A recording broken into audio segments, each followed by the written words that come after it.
Chapter 61. So you found me here? Where do you think I am? A nursery. Snape looked at Ryan standing in front of him with a headache. Well, I don't have time to teach a granny fendo occlumency. After Snape finished speaking, he picked up the quill pen inserted in the ink bottle and began to correct his homework.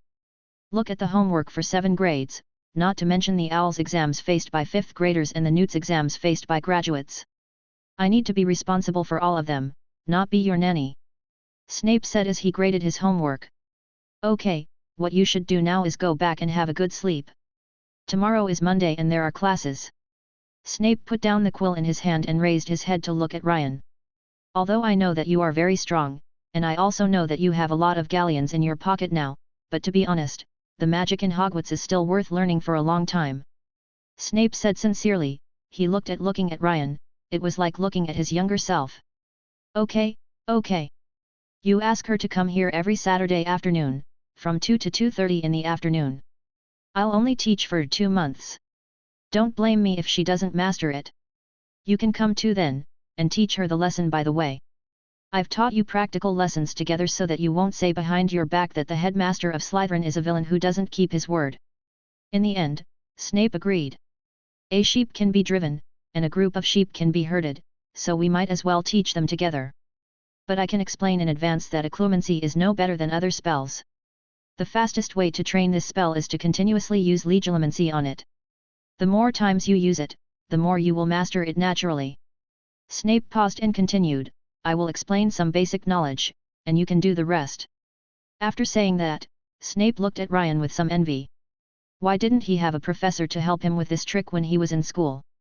If he could understand Lily in depth back then, he might not have developed like this. Thank you, Professor. After saying this, Ryan turned and left Snape's office. Snape sat alone in the office, recalling all the things he had done during his school days. He always smiled when he thought about his time with Lily. He would always be filled with jealousy and resentment when he thought of Lily and Potter's time together. He clenched his hands when he remembered when he called Lily Mudblood. Alas! After a long time, a long sigh came from Snape's office. Ryan was walking in the corridor with a strange look on his face. Today, Snape was surprisingly talkative, a bit unlike his usual Snape. But that doesn't matter, as long as he teaches Hermione occlumency. Ryan thought so. After arriving in the Slytherin lounge, Ryan was directly passed by Kes and Bifra. Ryan, tell us the truth, was it you who ransacked Filch's office? Beaver's face almost touched Ryan's nose. Ryan pushed Beaver's face away hard and said calmly, this is really not me. How could I provoke Filch? Ryan, don't make excuses. We just told you that day that there were a lot of confiscated contraband in Filch's office. That night, Filch's office was ransacked. Do you think it's strange or not? Ryan opened his mouth and was about to speak when he was interrupted by Beaver. Ryan, we don't want you to return it, we just want to buy some from you. Beaver said with a smile, don't worry, we are just buying. I heard that you recently borrowed books from the library and copied them. Kes asked from the side. Ryan nodded. This was something everyone knew, and he didn't hide it. Let's trade the books in the Hogwarts library. How about 10 books for 1 prop? Kes said mysteriously. Kes's words instantly aroused Ryan's doubts. This Hogwarts book collection is still yours. You can sell it as you say. Kes seemed to see Ryan's doubts and continued, it is not the books in Hogwarts, but the books copied by the ancestors when they were studying at Hogwarts.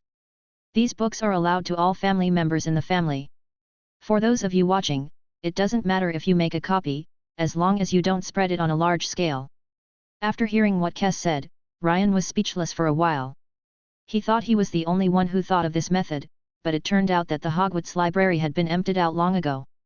It's no wonder that no one comes to trouble me these days when I copy books. Okay, but I have a lot of things.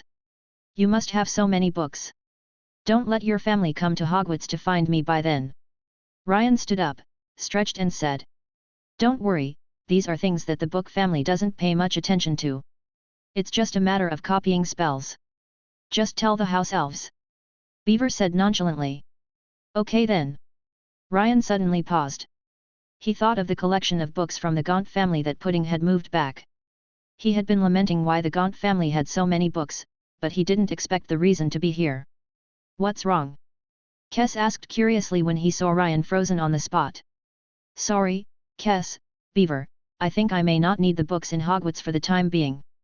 By the way, are your family's books going out? The price can be lower. Ryan said with some embarrassment.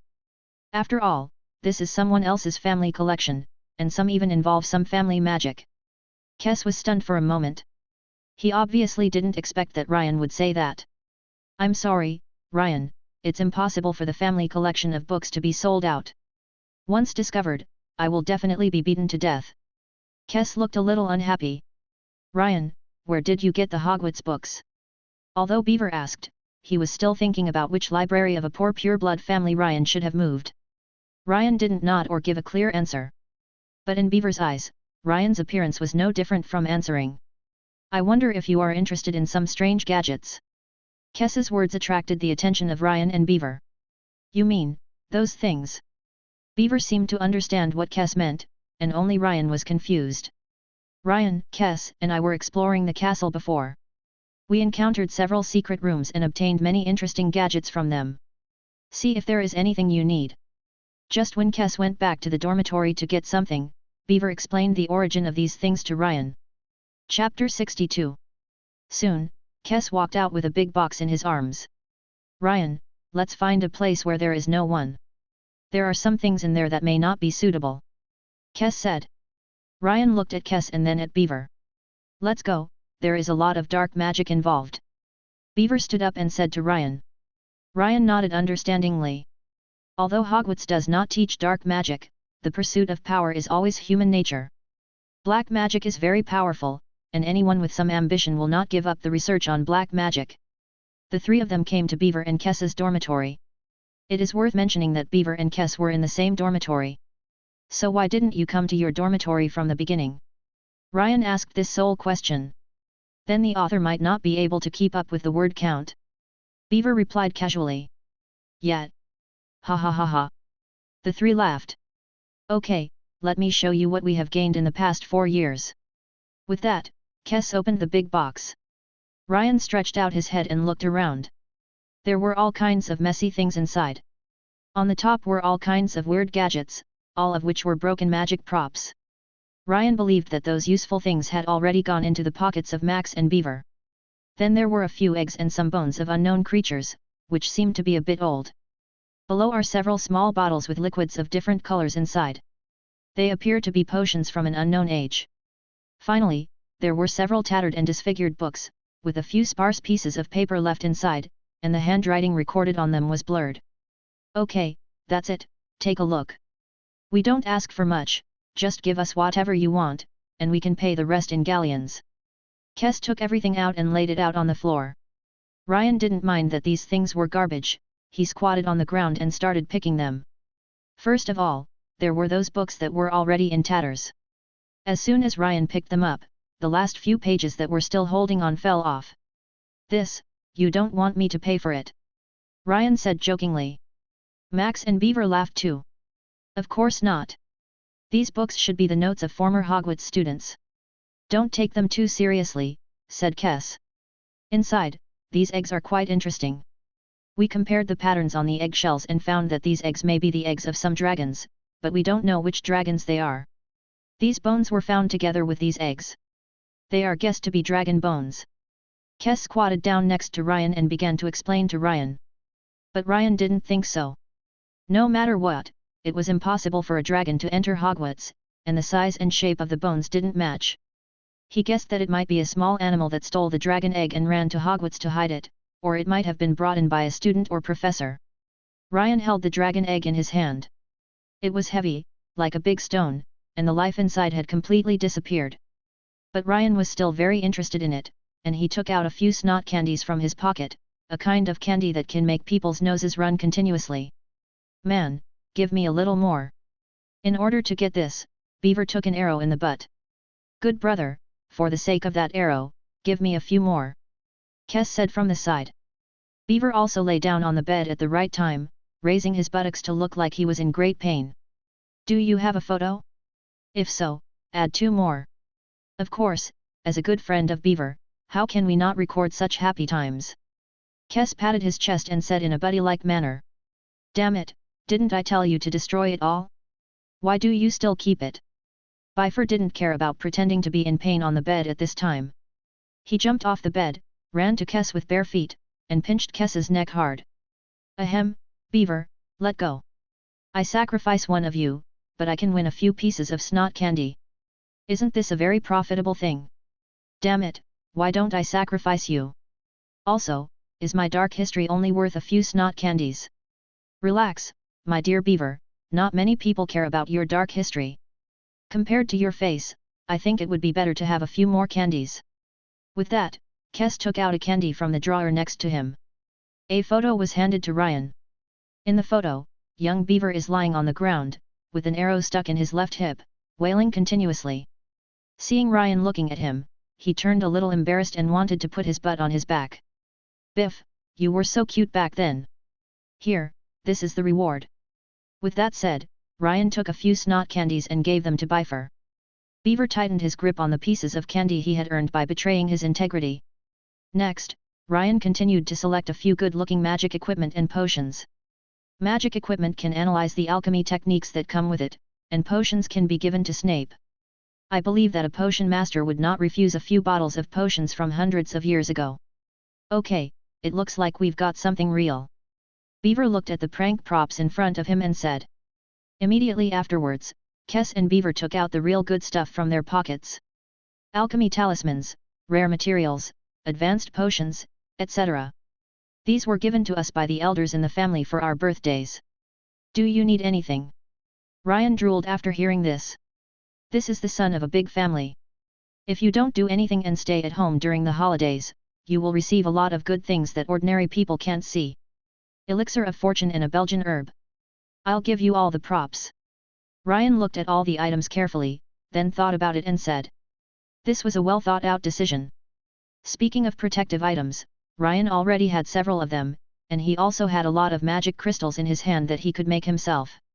But things like fulling elixir are really scarce, and they are something with a price but no market.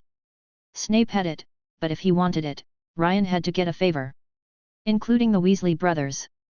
All the prank-related props I found. It's just about prank props, not all props. Deal. Kess grinned from ear to ear. Seeing the two people in front of him smiling happily, Ryan couldn't help but sigh again. How many wizards fight for these things in front of them, but the children of the family can exchange them for some toys to play with. But Ryan didn't envy them either. They came from a family, but they also shouldered the burden of the family. Chapter 63. Hermione has been in a good mood since her last heart-to-heart talk with Ryan at the observatory. The direct reflection of this phenomenon is that the little lions of Gryffindor have a worse sense of her. After all, everyone knows that she has a close relationship with a Slytherin.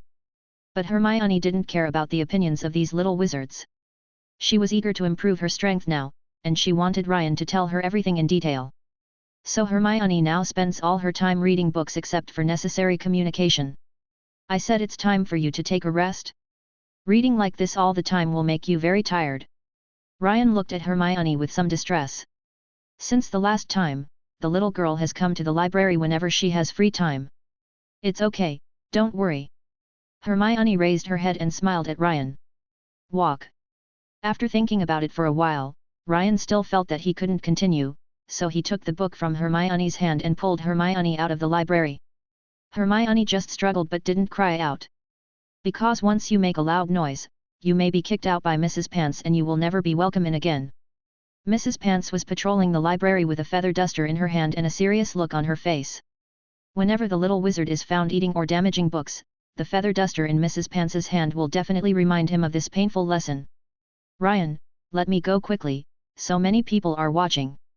After leaving the library, Hermione finally dared to speak openly, but her tone was breathless. Ryan frowned and looked at Hermione, who was panting slightly. Sitting and reading for a long time caused Hermione's physical strength to decline rapidly. Hermione, you need to practice more. This won't work. You must know that even 1 second of slowness in battle is enough to kill you. Ryan said to Hermione seriously. Hermione just nodded and said nothing more. By the way, I have found a professor for you for that spell last time. That spell is called Occlumency, and that professor is an expert in Occlumency. Okay, when? Afternoon.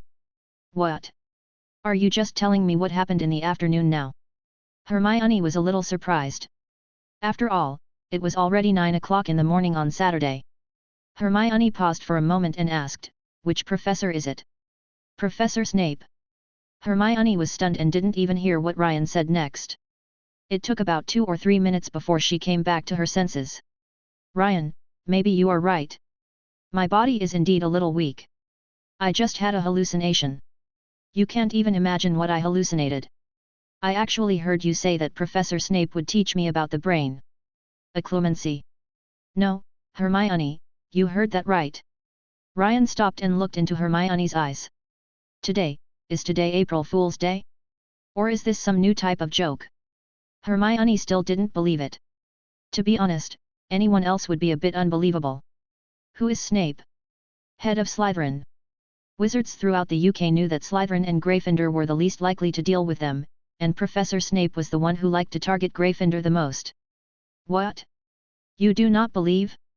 Look at our great savior, who was deducted a full 30 points by Snape in just 1 month after school started." "Hermione, it's true." Ryan thought for a moment and continued, "You'll find out in the afternoon. Facts speak louder than words." Hermione nodded and said nothing. "Okay, let's go out for a walk now. The weather outside today is good, just perfect for some wind. If we don't go out, we won't have a chance when the weather gets cold." The weather outside is really good today, with the sun shining brightly and a gentle breeze. The two came out of the gate of Hogwarts Castle and came to the grass outside the castle. On the grass, little wizards gathered in 2s and 3s, either talking to each other, or just looking at the white clouds in the sky, or looking at the Quidditch team training in the distance. Ryan and Hermione found a place away from the crowd, but the price was that the sun was stronger here. All the good places were taken by the little wizards who came first, and now the rest are not so good places. But from the wizard's point of view, these are not big problems. Luxuriant branches. Ryan cast a growth spell on the big tree behind him, and the big tree quickly exposed its green leaves and blocked the sun. Magic is really convenient. Even after almost a month, I still feel the same way. Hermione sat under the tree with her legs bent, her hands on her legs, her cheeks in her hands, looking at the new leaves on the tree, and said in a daze. "Yes, it seems that everything is so within reach. Flying, teleportation, manipulation and other abilities that are incredible to mortals are as common as eating and drinking to wizards." Ryan sat down next to Hermione. For a moment, the two fell into silence. "Didn't we see Weasley and Potter checking information in the library last time?" Hermione suddenly mentioned what happened last time. "What's wrong?" Ryan was a little curious as to whether the story of the trio could continue without Hermione. "Those big mouths really can't hold the door. I just heard a general idea just passing by." Hermione sighed, as if she was completely disappointed with the Gryffindors who were loudly plotting. Just after the first flying lesson, Malfoy made an appointment with Potter to duel in the trophy room. "I really don't understand, do these pure-blood wizards like dueling so much? But the most annoying thing is, Malfoy didn't even go. I really should tell the professor about this, so that they know that these pure-bloods, who appear to be sanctimonious on the surface, are actually complete hypocrites. But then I thought about it, this will also harm Gryffindor.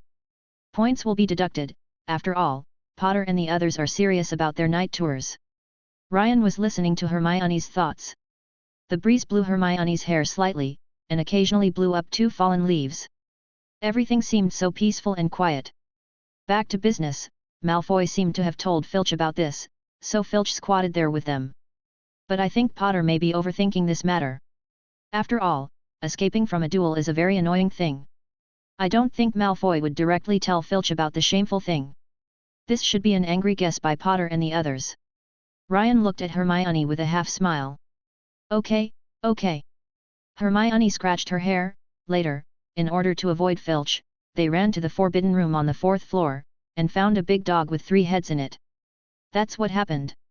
Last time they went to the library, they were looking for information about this dog. Chapter 64. Ryan did not expect that even without Hermione's participation, Potter would still follow the same path. But that's okay, at least the plot in my mind is still useful. "Ryan? What are you thinking about?" Hermione asked curiously when she saw Ryan suddenly pursed his lips. "It's nothing, stay away from Potter, that guy is a troublemaker. Ryan said. Hermione nodded. She also felt that the legendary savior was not what she imagined.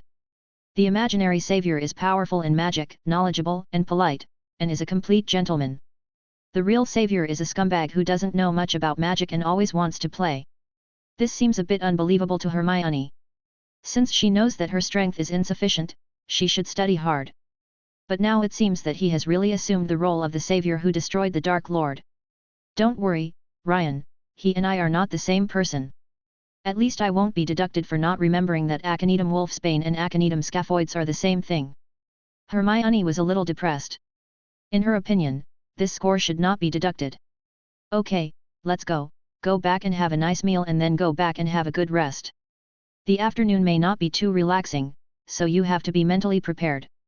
Ryan saw that there were no figures flying on broomsticks on the Quidditch pitch in the distance, and little wizards starting to appear on the grass in twos and threes got up and walked towards the castle, and said, Hermione nodded in agreement. The two stood up, then dusted themselves off and left the grass. After finishing lunch, Ryan and Hermione left the restaurant and went back to their dormitories to rest. Ryan was very excited about Snape's proposal at first, but later he backed down. This kind of thing can easily be self-defeating. Of course Snape laughed at him. This was a brilliant idea he came up with, but it was abandoned by Ryan just like that. In the end, Snape could only regretfully choose the second best solution, constantly attacking Hermione's brain, keeping her brain at a critical point that could not be broken. However, this requires Snape to be able to control his legilimency power extremely accurately. If it's too big, it goes directly into Hermione's brain, if it's too small, it won't have an exercise effect. In the afternoon, Ryan and Hermione entered a classroom on the 5th floor one after another.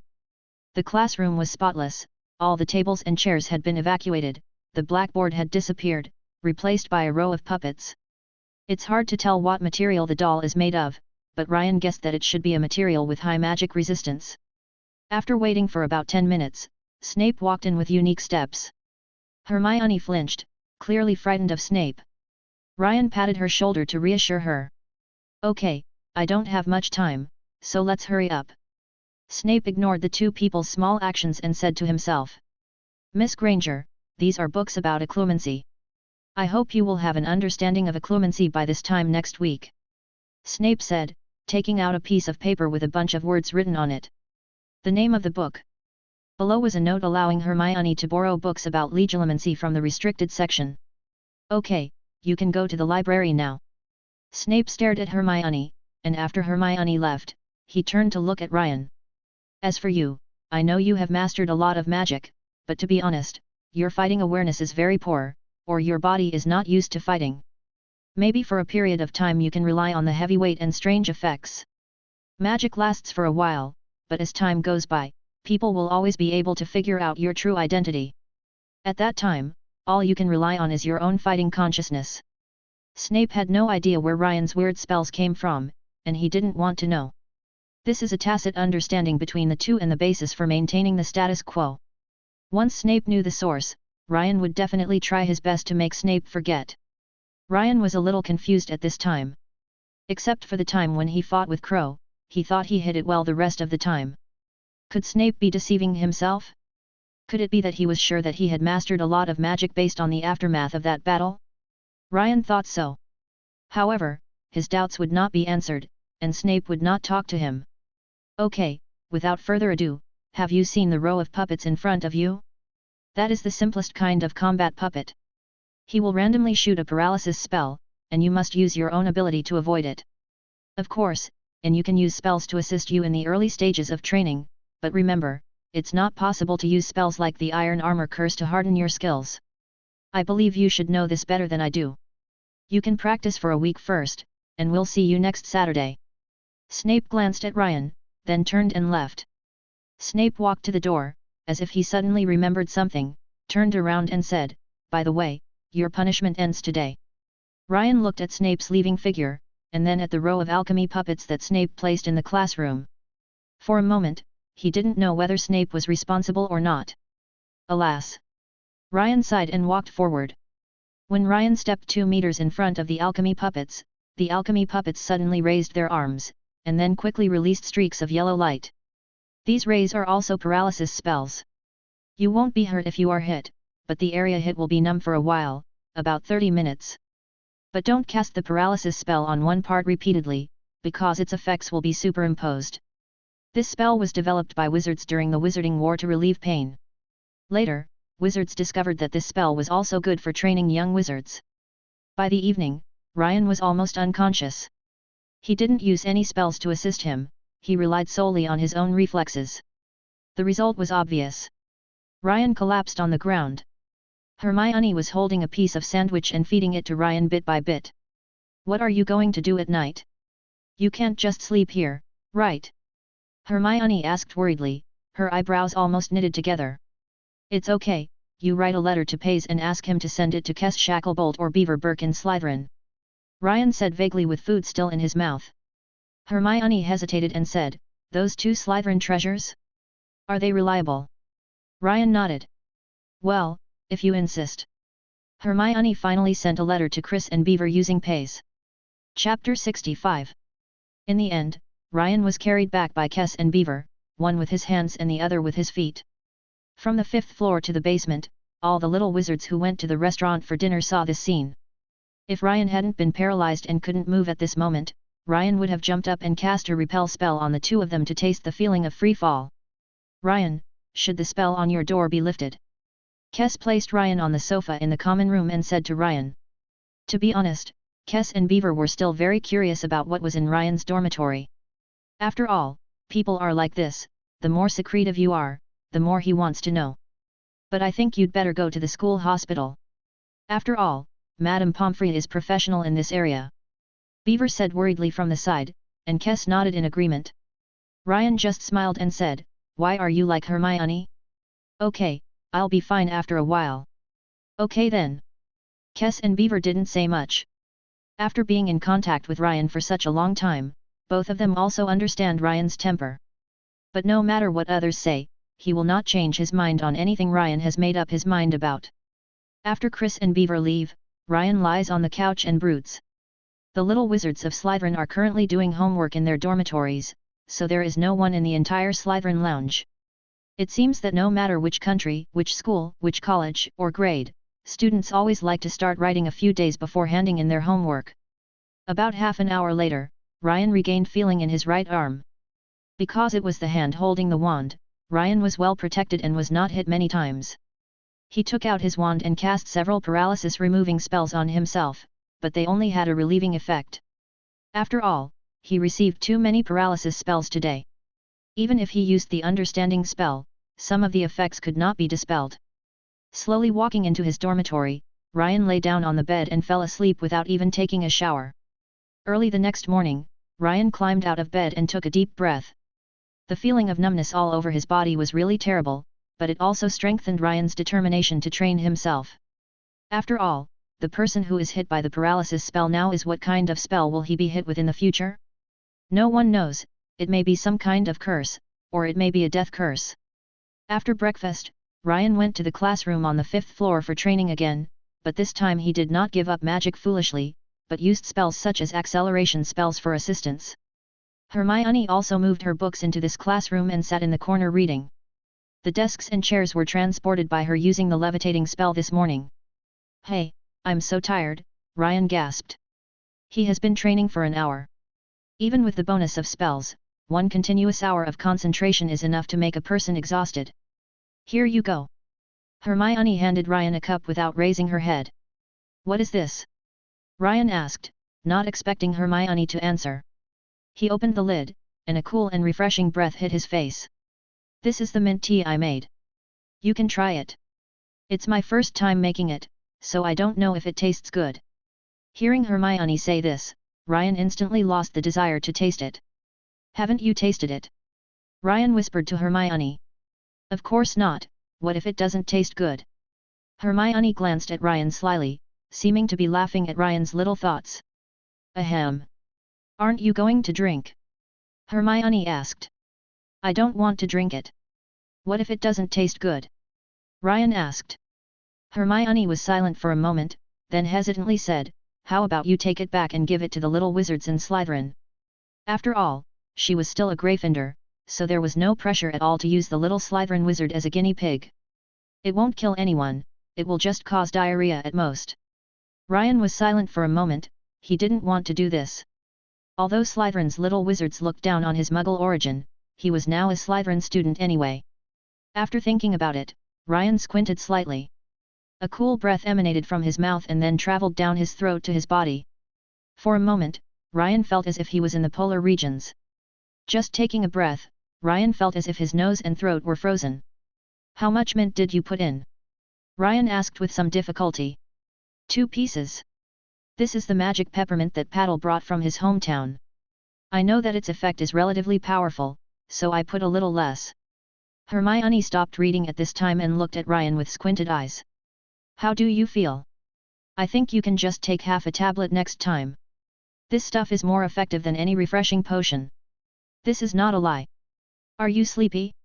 Take a sip and it will feel cold from the inside out, leaving you without any sleepiness at all." In the following time, Ryan also stopped training. The effect of the sip he took just now hasn't worn off yet, and if he gasps for air again at this moment, it will be really ecstasy, so Ryan chooses to follow his heart. He took out one of the books that Hermione had brought over and started reading. For a moment, the whole classroom fell into silence. The effect of the peppermint lasted until it was almost time for lunch.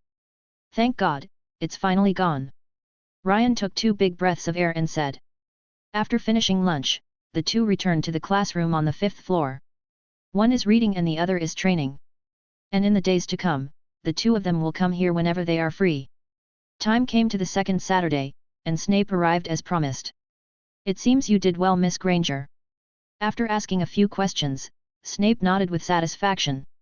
He found out more and more that the Gryffindor in front of him was very similar to Lily. "Okay, let's start now. As for Ryan, starting from today, you will not be allowed to use magic in future training," Snape said. Ryan nodded, indicating that he understood. When Snape saw Ryan nodding, he stopped caring about Ryan and turned his head to concentrate on maintaining legilimency on Hermione. As time passed, some beads of sweat began to appear on Hermione's face. Snape needed to concentrate, and Hermione even more. Half an hour later, Snape cancelled the legilimency charm. "Remember the feeling you had just half an hour ago, and then as long as you can enter that state anytime and anywhere, you are considered to have entered the door." To be honest, Snape was a little frightened by Hermione's magical talent. In just half an hour, Hermione was almost ready. And this half hour was just because Hermione was just a little wizard and didn't have enough energy. Chapter 66. After the previous trade with Ryan, Curse and Beaver fell into a low-key state, like the calm before the storm. On the one hand, the props they had just traded were actually just shipped out from Filch's office by Ryan, and they needed time to wait for the turmoil to subside. On the other hand, they also need to wait for the opportunity to come. However, the time has come. The night of October 31st is Halloween in the West. According to custom, children will dress up as various ghosts and go door to door on that night to ask for candy. In Hogwarts, there will also be a grand banquet on this night. It is a carnival for ghosts and little wizards, except Peeves. Because Peeves is neither a living person nor a ghost, it is more like an aggregation of energy, so ghosts and wizards do not regard Peeves as the same type.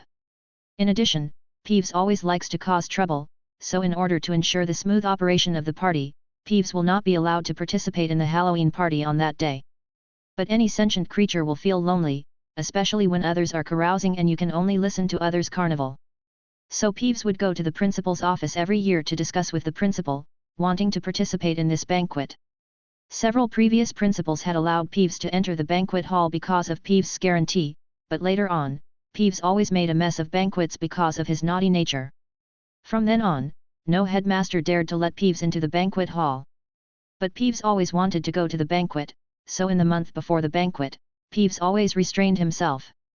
In addition, Peeves will use his invisibility ability as little as possible to make himself look less special, which brings great convenience to the little wizards in their counterattack.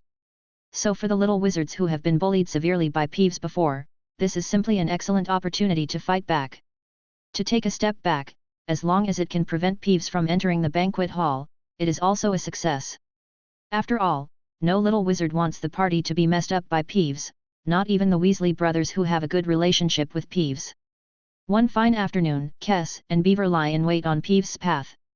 This was what they had observed in advance. Peeves would walk from this corridor to the school's teaching equipment disposal room every afternoon to look for some usable props. For example, chalk heads broken into 2 pieces, discarded thumbtacks, broken tables and chairs, etc. Even though he couldn't be arrogant now, Peeves had made up his mind to make a big fuss in the castle if Professor Dumbledore didn't allow him to attend the banquet. Quickly, hide and look at the time. Peeves is coming soon. He is a master of pranks. He will be discovered if he doesn't hide it well. Kess whispered to Beaver.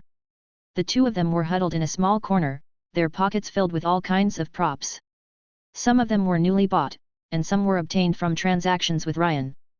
This way, after using them, the source of the props could be traced, and there would be no doubt that these props were Filch's stolen parts. Coming.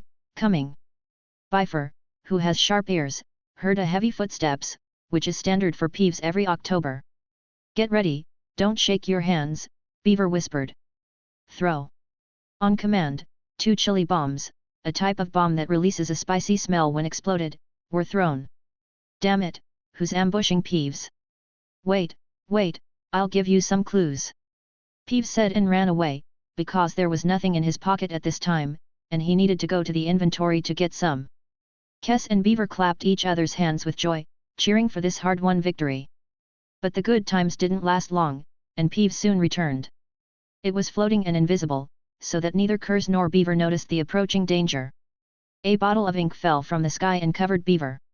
Damn it, Peeves is back. Quick, load up the developing bombs. Although it is a developing bomb, it is not actually a powerful magic item, but a simple combination of non-invisible ink and explosives.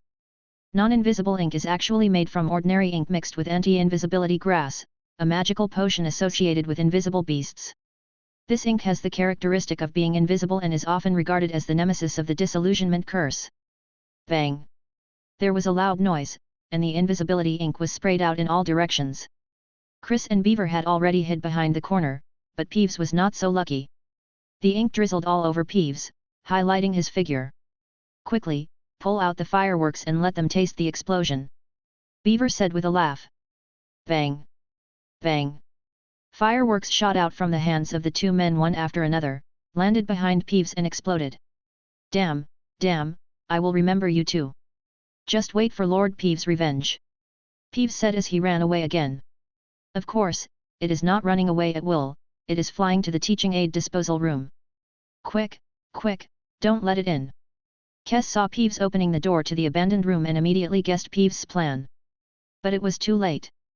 Ha, it's Peeves' time now. Feel the anger from Lord Peeves. For a moment, chalk heads, broken rulers, blown up flower pots, blown up crucibles, etc. quickly enveloped Beaver and Chris. Not to be outdone, the 2 of them threw various props at Peeves as if they were free of charge, and the scene was once chaotic. This is the most remote place in Hogwarts, and not many little wizards would come here during normal times. So no one knows about the battle between Kess and Beaver and Peeves, at least for now. Quick, take out the secret weapon and give Peeves a hard blow. Kess's eyes turned red and he yelled at Beaver. Kess, if that thing is used, there will be a lot of trouble. Beaver hesitated. Damn it, trouble is trouble, and I must be punished today. Beaver looked at Kess, who was completely covered in darkness, then looked at the holes in his clothes, and nodded. Okay, kids, turn the book to the next page. Professor Flitwick stood on the pile of books and said to the little wizards. There was a squeaking sound of turning books. Professor Flitwick was extremely satisfied. This was the sound he liked to hear the most. Bang! There was a loud noise, and Professor Flitwick was shocked and fell down from the stack of books. The hands of the little wizards also trembled, and the page they had just turned was instantly torn from bottom to top. Chapter 67. How dare you 2 do such a thing in Hogwarts? It's really eye-opening. Snape said coldly, looking at the 2 young wizards with low eyebrows in front of him. Never have any little wizards been so brave as you to dare to use explosive bombs in school. If you feel that the existence of Hogwarts is an eyesore to you, then I suggest that you'd better put your own. The eyeballs were removed. Kess and Beaver said nothing, lowered their heads, seeming to realize their mistake. But Snape knew that they had no regrets at all, and maybe they were still planning the next time. I will inform your family about this incident. I hope you can remember your identity. Although you are not the first heir of the family, you should at least take into account the face of your respective families. Snape said with a sigh. Beaver was actually just the result of an accident, while Kes had 3 older brothers, and there was no hope of inheriting the family. But they also have their own ambitions. Although they were punished for the ambush of Peeves, the 2 of them actually gained the favor of many people among the young wizards. And they clearly realized that if they wanted to realize their ambitions and not be supported by a family, the only power they could rely on was Muggle-born wizards, whom purebloods always looked down upon. Coincidentally, the status of Muggle wizards in the wizarding world is actually not good, and they urgently need to change their status. At this time, cooperation with 1 or 2 pureblood families has become the first choice. Ryan is the representative of Kes and Beaver who express their kindness to Muggle wizards. Moreover, Ryan's powerful magic also made the 2 of them realize that Ryan will definitely have a place in the magic world in the future, regardless of black or white. Okay, you go back. You can't hide such a big news this time. None of you will be deducted 5 points and 1 month of confinement. Filch will enforce it. When talking about Filch, Snape frowned inadvertently. Chris and Beaver slowly walked out of Snape's office, and then changed their dull expressions. Haha, this time I really breathed a sigh of relief. Bifur punched the air and said excitedly. SHH. Chris pulled Beaver, and then carefully glanced at the door panel of Snape's office. Seeing that Snape had no intention of coming out, he breathed a sigh of relief, then pulled Beaver away. After walking about 10 meters away, Kes said fiercely to Beaver, "You don't want your life. You dare to say what you said at the dean's door. Be careful, he asks you to handle a few more buckets of horned slugs." Beaver also covered his mouth in fear, then he also turned his head, glanced quietly at Snape's door, and then exhaled. Chris and Beaver really made things big this time. Peeves dug out almost all the garbage in the teaching aids disposal room, and Chris and Beaver were not to be outdone. They used indelible ink, dung bombs, and other items. The whole corridor was in a mess. The final explosion caused a devastating blow to the entire corridor. He, I know your props were stolen from me, but I had no evidence before. But the good news is that you also fell into my hands. At night, Filch held the shiny bracelets and shackles in his hands and stared blankly at Beaver and Kes, who had their heads lowered in front of them, and said. Mrs. Norris at his feet also called out, seeming to echo Filch's words. Kes saw Mrs. Norris's slightly mocking eyes, and raised her foot angrily, wanting to kick it. Damn it, if you dare to kick me once, I'll kick you 10 times. Filch noticed Kes' little move and shouted instantly. Damn it, I have to let you taste the pain, you uneducated brats. You fell into my hands, I must let you taste the power. After Filch finished yelling, he did not stop speaking, but continued to read in a low voice. Beaver and Kes also pretended not to hear and kept their heads down. Filch felt a little bored when he saw them like this. Just restore the mess you made to the corridor to its original state. Remember, it's to restore it to its original state. Filch laughed as he spoke. Restoring a corridor that had been bombed beyond recognition was impossible at Kes and Beaver's level unless they could recruit senior students. But then again, you need to owe someone a favor when asking for help, especially if it is such a thankless task. You must clean up that corridor within 1 day tomorrow. I will see that corridor restored to its original state the day after tomorrow. As he said, Filch walked up to Chris and Beaver. If I find something, if there's anything wrong like that, I'll tell you 2 to get out of the castle. I keep my word. Filch added as if he was afraid that the 2 of them wouldn't believe it. So you came to me. Ryan sat on the sofa in the Slytherin common room. He took the hand-ground coffee brought by Kes with his right hand and flipped through an ancient book that Beaver took out with his left hand. Okay. Ryan thought for a while and finally agreed. Thank you so much, Ryan. Kes said with a smile. But it's time to practice your repair spell. There's no need. Isn't that what house elves do? You can't just let the master do it if anything in the house is broken, right? Then why do house elves do it? Kes said nonchalantly. Then he looked at Ryan, patted Ryan on the shoulder and said, Ryan, I know you come from the Muggle world and accept those ideas of equality. But this is the magical world, we are wizards, Ryan. Wizards should have privileges, and wizards should not share this land with lower creatures. Ha, we can't let a dark creature like the boggart that only hides in the closet breathe freely, right? Beaver echoed from the side. Ryan shrugged and said nothing. He didn't want to argue. That was the education that Chris and Beaver had received since they were young. There was nothing to argue about. And only this kind of thinking is the most beneficial to Ryan, because Ryan is also a wizard. It was impossible for him as a wizard to resist the benefits brought to him by the entire wizarding community. Okay, I will clean the corridor for you tomorrow. Good night, Kess, Beaver. Ryan looked at the time, stood up, and entered the dormitory with the ancient book given by Beaver. Chapter 68. Early the next morning, Beaver and Kess were waiting for Ryan in the Slytherin common room, and even thoughtfully brought him breakfast. Ryan glanced at the waiting two people, Kess and Beaver, speechlessly, but he washed up a lot faster. It was so embarrassing. If two cute little witches were sitting on the sofa waiting for him with breakfast, Ryan would probably be able to wait for 10 minutes before going out. But now it's not, but two tall and thick wizards, which is very fatal. Ryan had to go out quickly and drive these two idiots away, otherwise rumors would start to spread when the little wizards were eating at noon. The reason why Kess and Beaver were so good to Ryan was entirely because they liked them. Ryan. Never underestimate the imagination of little wizards, nor the national conditions of the empire on which the sun never sets. By the way, don't you have any classes today? Ryan said, rejecting the breakfast brought by Kess and Beaver. We asked for a leave from the professor. You know, there was indeed a big commotion yesterday. The professor probably knew that we might be in trouble, so he quickly approved the leave. Kess ate the food originally prepared for Ryan. Breakfast, he said. Well, it just so happens that I don't have classes right now, so let's go and solve it quickly. Ryan also wanted to solve this problem as soon as possible. People who work quickly can always win the favor of others. Of course, Kess and Beaver were happy. The three of them came to the corridor together, but the moment they arrived in the corridor, Ryan noticed something was wrong. Did you use By Love potion? Ryan asked with an ugly face. By Love's potion is an anti-spell potion that is generally used to protect important items. Haha, how is that possible? We can't afford By Love potion. Beaver said with a smile. Then why does the dried ink smell like By Love's potion? What does it smell like? Kess asked curiously, then went up to smell it. A second later, Kess was escaping from the wall, fanning his nose. It has a really strange smell, like a jar of aged vinegar that has been stored for hundreds of years. In 2 days there won't be the smell anymore, and by then it will have a fresh fragrance that you won't be able to put down. Ryan paused and continued, it seems that I have to spend some effort today. Clean it up, Ryan cast a spell on the stains on the wall. But nothing happened. What quality of By Love potion did you two use? Ryan asked with a dark face. The curse just now didn't even scratch off any skin.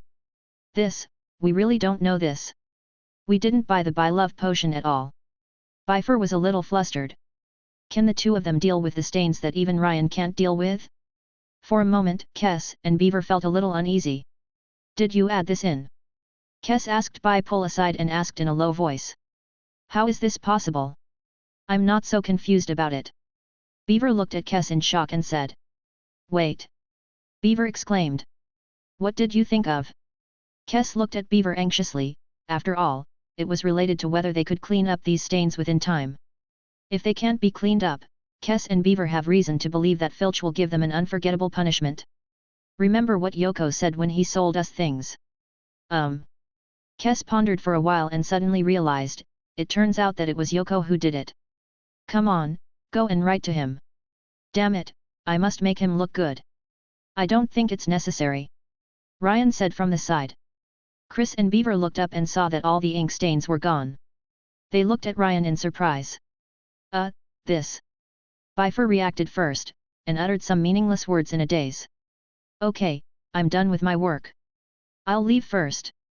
Ryan waved his hand and left the corridor first. His class was about to begin. Kess and Beaver stood there and looked at each other, seeing joy in each other's eyes. After all, the stronger Ryan is, the greater help he will bring in the future. However, the good times didn't last long. When Ryan was having lunch, Kess and Beaver came to the door again. Tell me, what's the matter? Ryan said after taking a sip of broth. The corridor is dirty again, and there is ink mixed with By Love's potion. Kess touched his head in embarrassment. Ryan almost couldn't swallow his mouth full of soup. Did you two fight with Peeves again? After a long pause, Ryan asked. No, it's not. Peeves heard about our punishment measures from somewhere, so out of revenge, he took a bottle of Bylove's potion from Dean Snape's vault, and then the corridor was soiled again. But the happy thing is that Peeves was hung up and beaten by Dean Snape in the classroom next to the potions class. He is probably still hanging there. Kes said with joy, without any worry that the corridor had been stained. You didn't hear Peeves scream, haha, it's so happy. Beaver also said with a smile. So, what happened to the corridor that you should clean up? Ryan was eating while listening to the speeches of Chris and Beaver. That's why I said I was very happy to see Peeves being hung up and beaten by Dean. Kes sat next to Ryan, took a piece of bread from the dining table and gnawed on it. It's worse than before the morning cleanup. I can guarantee you that when you see the scene there, you will want to hang Peeves up and beat Peeves just like Dean. Beaver said from the side. Ryan nodded in confusion. At this time, he did not realize the seriousness of the problem. After lunch, Ryan followed Kes and Beaver to the corridor and was completely stunned. The originally splendid corridor has now turned into a pitch-black mess. If it weren't for the gravity of the earth that made Ryan realize that the floor was beneath his feet, Ryan probably wouldn't have been able to tell where was up and which was down. Peeves, damn it, this beating is not unjust. Ryan murmured. Let me tell you, you will definitely approve of Dean Snape. Kes patted Ryan on the shoulder.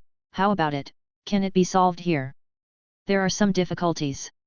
I think you can try talking to Professor Snape. After all, it was caused by his potion. Ryan said with a smile. To be honest, Ryan didn't really have much confidence that Snape's potion could solve it. After all, it's impossible to reveal all your strength just to do a small favor for Chris and Beaver. Chapter 69. In the end, it was Snape who settled the matter. Ryan was right. The aftermath of this incident was caused by him losing the Bylove potion. Moreover, he knew that the effect of the potion he refined himself was not something that little wizards could solve. Snape also used the restoration charm to restore the entire corridor to its original appearance. This made Filch quite critical, but he still didn't dare to vent it out. At the same time, Hermione's occlumency was also progressing very quickly. The teaching that was originally scheduled for 2 months was now completed in 1 month, and also ended with Ryan's actual combat training.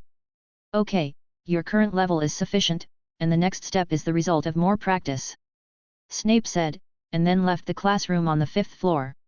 Of course, the combat dolls and other equipment in the classroom were still placed far away, and Snape did not take back the classroom, as if he had given permission for Ryan to continue using it. Time flies to October 31st, which is Halloween. This is also the day when Professor Quirrell lets the troll enter Hogwarts.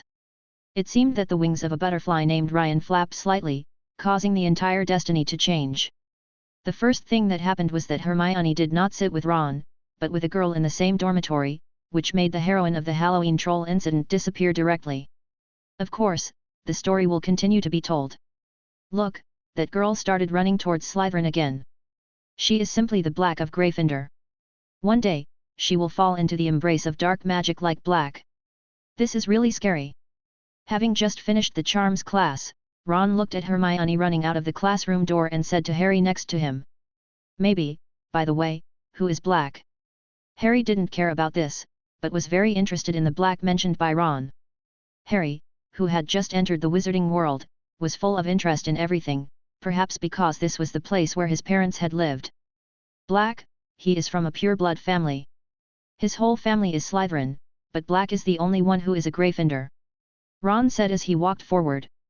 I heard that he and your parents were good friends when they were in school. Oh, I'm sorry. At this moment, Ryan seemed to suddenly realize something, and after saying sorry to Harry, he stopped talking. So, why do you say he is a traitor? Does the death of my parents have anything to do with him? Harry seemed to realize something at this time and asked eagerly, but no matter what he said, Ron was no longer willing to continue the topic. Ron, Black must have something to do with my parents' death, right? They are my parents, I can't even know the cause of their death, right? In my aunt's house, they always say that my parents died in there was a car accident, but later Hagrid told me that they were killed by Voldemort. Oh my god, don't say that name, it scares me. Ron quickly jumped a little further and rubbed his arm up and down. Okay, you know who. Harry changed his words helplessly. Later, Hagrid told me that my parents actually died at the hands of you-know-who, but you also said that Black was a traitor and had a relationship with my parents' family. Great, so you have to let me know why. Ron was a little hesitant. He didn't know whether it was good or bad to tell his friends about this. Ron, can't the whole world know the cause of my parents' death, but I, as their son, know nothing? Okay, but just listen to this. I heard it from my parents' conversation. Ron finally agreed. When my father and my mother were talking, he said that Blake gained the trust of your parents so much that they even made him your godfather. Ron's words made Harry open his mouth wide and look at Ron in disbelief. Don't look at me like that. I heard it from my parents too. Ron once again emphasized the inaccuracy of his source. But little did he know that in Harry's ears this was emphasizing that his source of information was accurate. After all, his father was an official working in the Ministry of Magic. Okay, we don't have to worry about this. Ron quickly skipped this point. Your parents bought a house in the magical world and kept it secret with a secrecy spell, and the keeper of the secret was Black. Security charm? Harry asked back. It's a kind of spell used to keep secrets. Unless the secret keeper reveals the secret, no one can find the things being kept secret. So wizards like to use secrecy spells to keep their houses secret.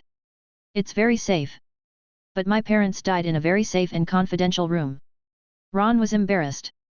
As soon as he finished speaking, he realized that there was an example of the unsafe secrecy spell right in front of him.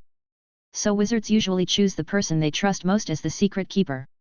I can guarantee you that when your parents choose Black as the secret keeper, they must trust him the most. But he betrayed my parents. Harry said through gritted teeth. He hated Black so much now. So Black leaked the secret to the mysterious man? Then what happens to him now? This kind of traitor deserves to die. Harry, for wizards, death is not the most terrifying thing. Azkaban, Black is now imprisoned in Azkaban, and there are Dementors guarding it. Everything is safe. Ron seemed to have thought of it. He hit the Dementor and shivered all over. What are Dementors? Harry looked like a curious baby. That's a kind of monster. He won't kill you, but it will suck the wizard's happiness and make you worse than death. Ron said in a low voice, pretending to be terrifying. Harry hesitated obviously. He was a little confused about the scene of sucking happiness. It's just that, the Dementors will climb on your head and suck the happy memories out of your mind. Anyway, it's just scary. Harry and Ron's conversation had shifted from discussing Hermione at the beginning to talking about their happiest things. I heard from Fred and the others that Hogwarts holds a grand costume party every Christmas night. I specially asked my mother to send my vampire costume. What? But, why didn't I hear the news? Harry looked a little surprised and panicked. Don't worry, man, just follow me when the time comes. Ron patted Harry on the shoulder. Sometimes he could always find a sense of superiority from the savior. Chapter 70. Ryan. Hermione stood on the stairs and waved to Ryan. Of course, this is because there are no little wizards around. The little girl was never so bold in the presence of others. What are you going to do this afternoon? Ryan walked up and said with a smile. Library, and I've almost perfected my occlumency practice. When are you going to tell me about your big event? Hermione was a little proud. After all, occlumency was a profound magic that few young wizards could learn. It could be said that Hermione was probably the youngest wizard to learn occlumency. Let's go in 2 days. If there's still a library, don't go there. I finally have a half-day off today. Let's take a rest. Yes, because of the arrival of Halloween, Hogwarts generously gave the little wizards a half-day holiday. Young wizards in 3rd grade and above can go to Hogsmeade, while wizards in 3rd grade and below can only walk around the castle. Hermione nodded. She had been reading books about occlumency and legilimency these days, and she really needed a break. It is worth mentioning that, under Ryan's advice, Hermione now starts exercising every day. Throughout the afternoon, Ryan and Hermione wandered around the castle, encountering many smiling ghosts along the way. The ghosts also have their own party, although for them, Halloween can be completely true to itself. The portraits even agreed on a location and wanted to hold a banquet. Ha ha ha ha, you carrot heads, watch your moves. A burst of laughter came, followed by the exclamations of a group of young wizards. Ryan and Hermione looked at each other, somewhat helpless. They knew that Peeves must be throwing things at the little wizards again. It's holiday now, and the senior wizards have all left Hogwarts and gone to Hogsmeade. No one wants to miss the store promotions and discounts before Halloween. About 2 minutes later, Ryan and Hermione saw several little Hufflepuff wizards running out of one end of the corridor in a panic. They were dirty and had a lot of things falling from their clothes along the way. Chalk, head down. Quick, run, Peeves is going crazy behind him. Several young wizards who were running away saw Hermione. He and Ryan were still standing there, shouting reminders. Ryan looked at Hermione, and without thinking, grabbed Hermione's hand and pulled her to run together. Hey! Run away! Ryan took a breath and said to the little Hufflepuff wizard. Okay. Several young wizards nodded to each other and then went their separate ways on the stairs. Ryan looked at the retreating figures of several young wizards and smiled, wondering which lucky guy would be caught up by Peeves. Why did you suddenly pull me away? Hermione gasped with her hands on her knees. After all, the topic of the little wizard that Peeves is afraid of is too attractive, and sometimes exercise is good for your health. Ryan said with a smile. Hermione took a deep breath, calmed down, then looked at Ryan and said, Okay, you always make sense. I have to go back and prepare to take a shower. I'm all sweaty after walking around all afternoon. See you tomorrow then. Ryan waved to Hermione. See you tomorrow. After separating from Hermione, Ryan returned to the dormitory and took a shower. In the Slytherin common room, the senior students were distributing items that the junior students had asked the senior students to buy on their behalf.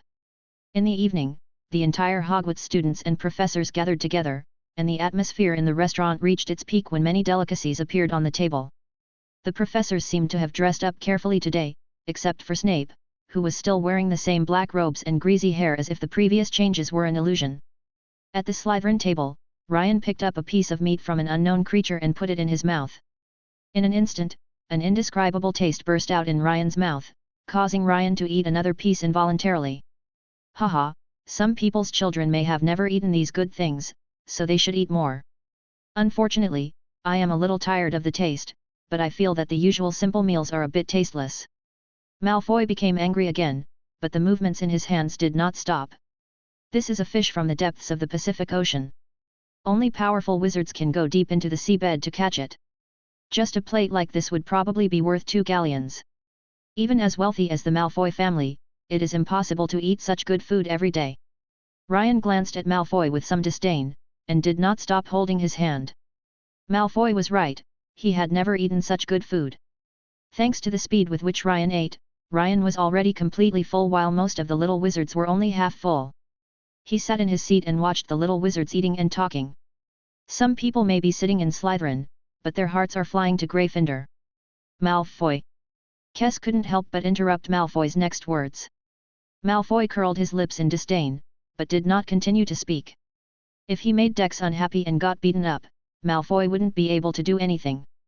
At most, Dex would be punished. But Malfoy is still a little disdainful in his heart. After all, he is the heir of the Malfoy family, and Kes and Beaver put it nicely as heirs in line. In fact, everyone knows that when their brother takes over the family in the future, they will be dismissed at best. Go manage a few stores. Dear Master Malfoy. Ryan suddenly spoke. As soon as Malfoy heard these familiar words, he immediately became vigilant. What happened last time was still fresh in his mind. I've heard for a long time that the Malfoy family has a rich heritage. I have a question. I wonder if Master Malfoy can answer it for me. Ryan looked at Malfoy with a half-smile. This again, this expression again. Malfoy roared inwardly. I heard that Malfoy Manor is the fiefdom of the Malfoy family? And the Malfoy family also has a Muggle title. Ryan said, tilting his head. Malfoy felt a little embarrassed after hearing this. In his opinion, having a Muggle title in his family was indeed something to be ashamed of. Well, after all, the living environment for wizards at that time was not very good. You know, the Malfoy family, as one of the larger families at the time, must have to shoulder some responsibilities. Yes or no? You know that my ancestor must do it for the inheritance of the family. This is what he needs to do. Malfoy continued to answer the question. Okay, then. Ah. Troll. Basement. I thought you knew. Professor Quirrell rushed into the restaurant, running and yelling. After saying that, Professor Quirrell fainted and fell to the ground. Chapter 71. Professor Quirrell's voice was loud enough that all the little wizards could hear it. The originally bustling restaurant fell silent, and then erupted into even greater commotion.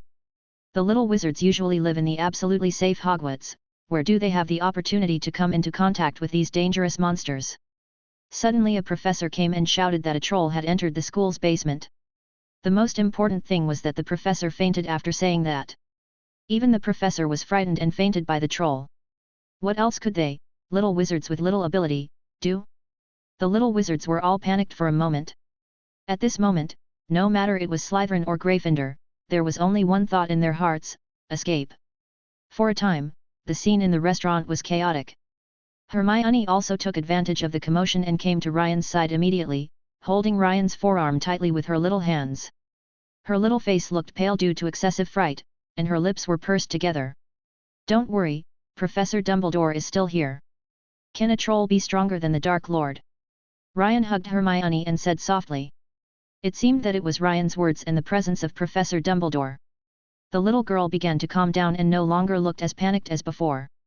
Hermione, who was calming down, noticed that she was already being held in Ryan's arms. "Yet!" Hermione exclaimed. Fortunately, the entire restaurant was filled with exclamations from little wizards, otherwise all the little wizards would have gathered to watch. "Quiet!"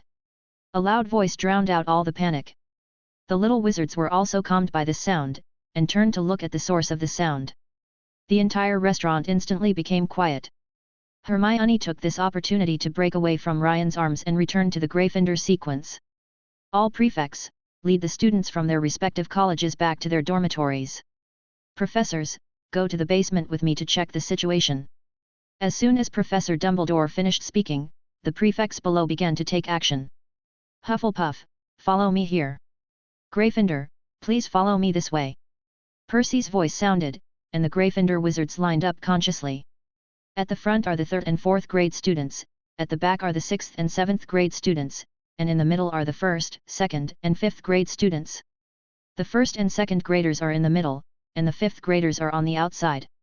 Hermione was pulled to her side by a 5th-year witch. The little girl waved to Ryan and followed the group out of the restaurant. Slytherin was also organized at this time, and everyone's cue was actually similar. After arriving in the common room, Ryan discovered that the sofas that originally existed in the common room had been moved aside and replaced by several long dining tables filled with food. Gemma, the prefect of Slytherin, was also surprised by this, but she noticed a note on a plate on the dining table. She stepped forward, picked up the note, read it, and handed it to the other prefects. After discussing with each other for a while, she stepped forward and said, "Principal Dumbledore knows that you haven't eaten enough yet, so I told the house elves to prepare some food. Although the trolls are very powerful, don't forget that we have the greatest white wizard, Professor Dumbledore, so please don't worry too much. Okay, let's continue the unfinished Halloween dinner." After Senior Gemma finished speaking, she took the lead and sat down at the dining table, and the other prefects also sat down. The little wizards were not full to begin with, and after being frightened, this was the time when they needed delicious food to comfort their stomachs, so the little wizards followed suit and took their seats. Ryan was actually full. He wanted to go back to the dormitory to rest. He still didn't want to participate in this kind of purely internal Slytherin banquet. But Cux and Beaver pulled him over. "Let's go, I have something to discuss with you," Kes said.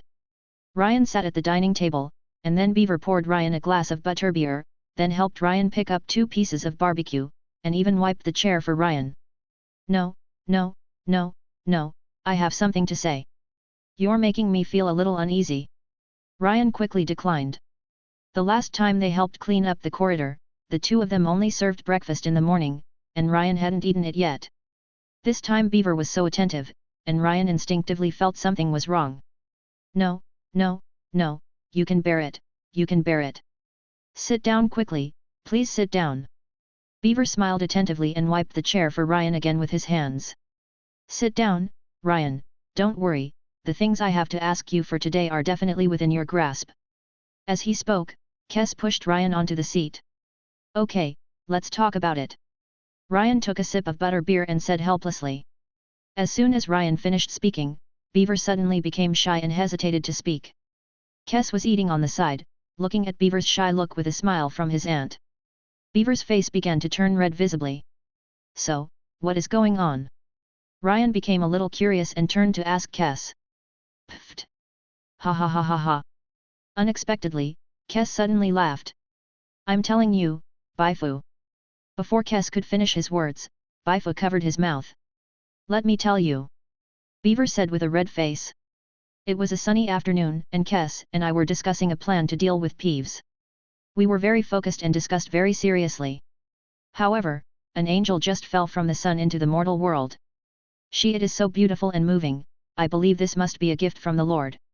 Don't all wizards believe in Merlin? Ryan said with a bit of toothache. He could guess what this matter was. From the moment I saw her, I firmly believed that there is a Lord in this world. Beaver said seriously. It could be seen from his expression that Beaver was indeed not lying. Biff, the wizard's belief is Merlin, and I believe that Miss Foley must also be a believer in Merlin. Then to hell with the Lord, Beaver replied without hesitation. Ryan looked at Beaver and was speechless for a while. He seemed to have witnessed the birth of a Tengu. Okay, let's not pay attention to the Lord's problem. We all know that you have fallen in love with a beautiful girl. You can just pursue her. What can I do for you? Relying on your ability to lick dogs, in this era before licking dogs, you should have a high chance of success. Ryan said silently in his heart. That's the problem. I have nothing to say about my feelings for that girl, and that girl seems to have some feelings for me too. So what's your problem? Ryan was a little annoyed. Chapter 72.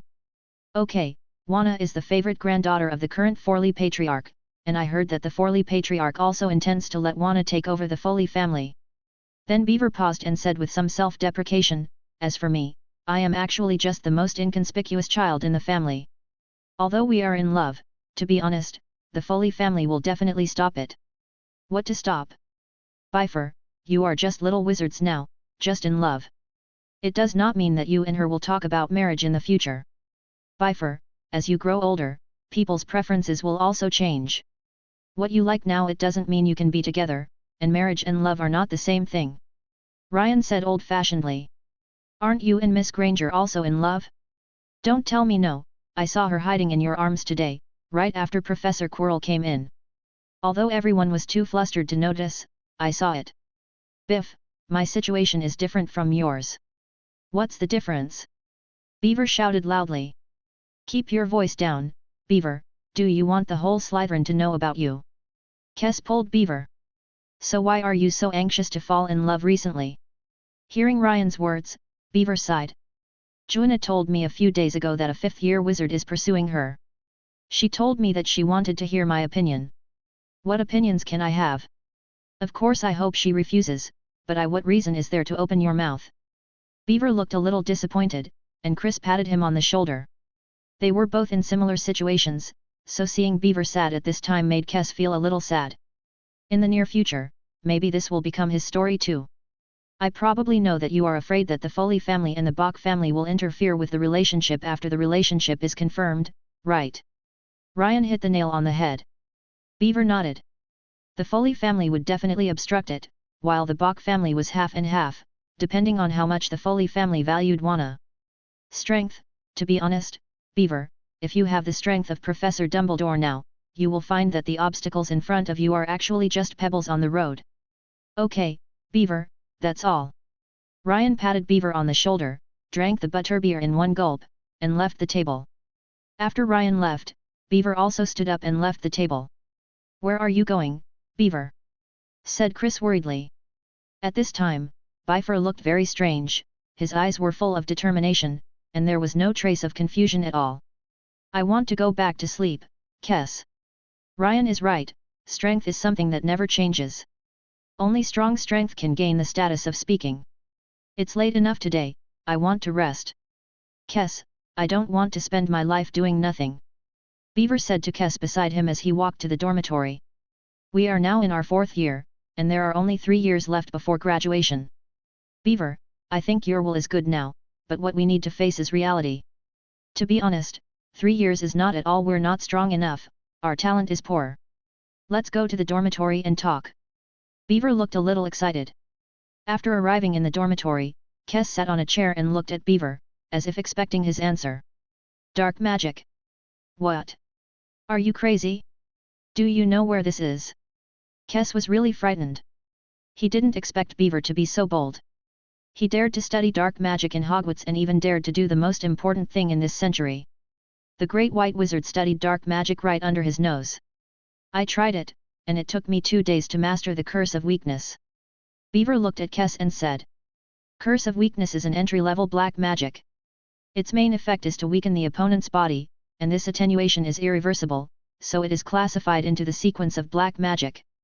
This proves that I have a talent for black magic, even much better than ordinary wizards. This is talent, Kess, this is a gift from fate. We cannot give up our strengths and use our shortcomings to meet life. We have talent, and we should master it instead of letting it develop freely. Chris, we need to master everything that belongs to us, instead of letting it disappear like this. Listening to Beaver's words, Kess was a little confused. His heart also longs for extraordinary, otherwise he would not go out of his way to make friends with Ryan, nor would he win people's hearts over Peeves. But this is black magic. If you are discovered, you will be expelled from the school. Why can they become the heirs of the family when they are born, just because they have a better background than us? We are wizards, so we should make decisions in the wizard's way, not the muggle bullshit primogeniture system. We are no worse than others. Before, it was just despair that depressed our will. But now I understand that if you want to gain a foothold in the magic world, you must have impressive strength.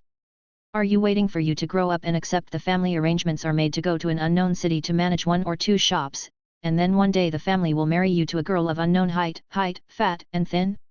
X really didn't want to, but he still hesitated. Are our magical talents enough? Of course, mastering the Curse of Debility in 2 days will explain everything. You don't have to worry about yourself, Kess. As he said, Beaver took out his wand. You would, the nerve of the dragon. If I remember correctly, your wand is also made of the same material, but your wand is a little longer than mine. Yes, it was precisely for this reason that we became good friends. Kess also took out his wand. So the talents I have, you will also have. How about it? Do you want to come and have a big fight? Beaver stretched out his hand to Kess. Chris only thought for 3 seconds before holding Beaver's hand. Of course, we will always be friends. And I hate mediocrity. I hope to die spectacularly, so that my life on Earth is worthy of my life. Ha ha ha, I'm glad you think so, Kess. Well, let's follow in the footsteps of our predecessors. Senior. Kess was a little confused, which senior deserved what Beaver said. Yes, a great senior, but also a terrible senior. But I believe we will have his strength, not his irrationality. Who is it? Kess was a little confused. Beaver stood up, walked to the window, held the window frame with both hands, looked at the night sky outside, and said lightly, Tom Riddle. Yellow warning for thunderstorms, blue warning for heavy rain. So there was a power outage, but my phone still had 21% of power and the power bank still had 2 slots. If I can call, I will try to update twice. If not, I will make up for it tomorrow. Feel sorry. Chapter 73. Since Halloween, everyone has noticed that Max and Beaver have become different people. They seemed to grow up overnight, they began to focus on magic and stopped causing trouble. They began to be polite to people, even their former enemies. Everyone looked at him with admiration, and even Snape was more gentle and thoughtful when he taught them a lesson. Juana also clearly rejected the 5th grade senior's confession. Later, she heard from Max that Juana had secretly started an underground affair with Beaver. It seems that everything is developing for the better. Ryan also received a letter from Diagon Alley at the beginning of November. In the letter, the 3 brothers praised Ryan in every possible way and expressed their loyalty to him. Dear Master, we are always your eyes and ears. Everything you need can be left to us. After reading it, Ryan burned the entire letter and smiled disdainfully. He believed that if it weren't for the enslavement spell, if it weren't for the spell he gave them, would these 3 brothers still be so obedient? He asked Pace to come over and deliver a letter to the 3. The letter affirmed the loyalty of the 3 people and urged them to practice the spell as soon as possible because of the situation mentioned in their letter. In the letter, they told everything in detail about the last time they were ordered by the Corey family. The Corey family is not one of the 28 holy families. It is a wizard family that has only emerged in recent decades. For these families, a plantation is already a good asset. Ryan also has reason to believe that his situation must have been reported to the Corey family by the 3 brothers. And the spell given by Ryan must also be placed on the desk of the leader of the Corey family. If Chief Corey is smart and rational enough, he will definitely be able to see that there must be some hidden dangers in this spell. But unfortunately, although there are many smart people in the entire magic world, Chief Corey is definitely not one of them. This can be seen from the fact that the Malfoy family sent someone out as soon as the plantation was handed over to Ryan. If the Malfoy family was forced to hand over the plantation to Ryan, it means that Ryan has the strength to make the Malfoy family surrender, or that Ryan has the Malfoy family's handle. If the Malfoy family voluntarily handed over the plantation to the garden was handed over to Ryan, which means that Ryan and Malfoy have a good relationship. No matter what the situation is, it is definitely unwise to send people to rob it immediately, as it may force the Malfoy family out. All the major families are waiting for the emergence of the outstanding bird. But to the surprise of all the major families, the winner came so early. Ryan handed the letter to Pace and looked out the window, dazed. He is looking forward to the performance of the Corey family more and more. But you must take care of the family, Chief Corey. Ryan murmured. This spell is very addictive. Once it has devoured another person's soul once, it will never stop. The final result is that under the urging of desire, the soul is constantly devoured and eventually becomes crazy. At this time, Ryan will step forward and use the power of thunder to eliminate the entire Corey family, harvesting those fallen souls and the Corey family's book treasures. In the entire wizarding world, Ryan will be regarded as the savior who averted a disaster and won huge reputation.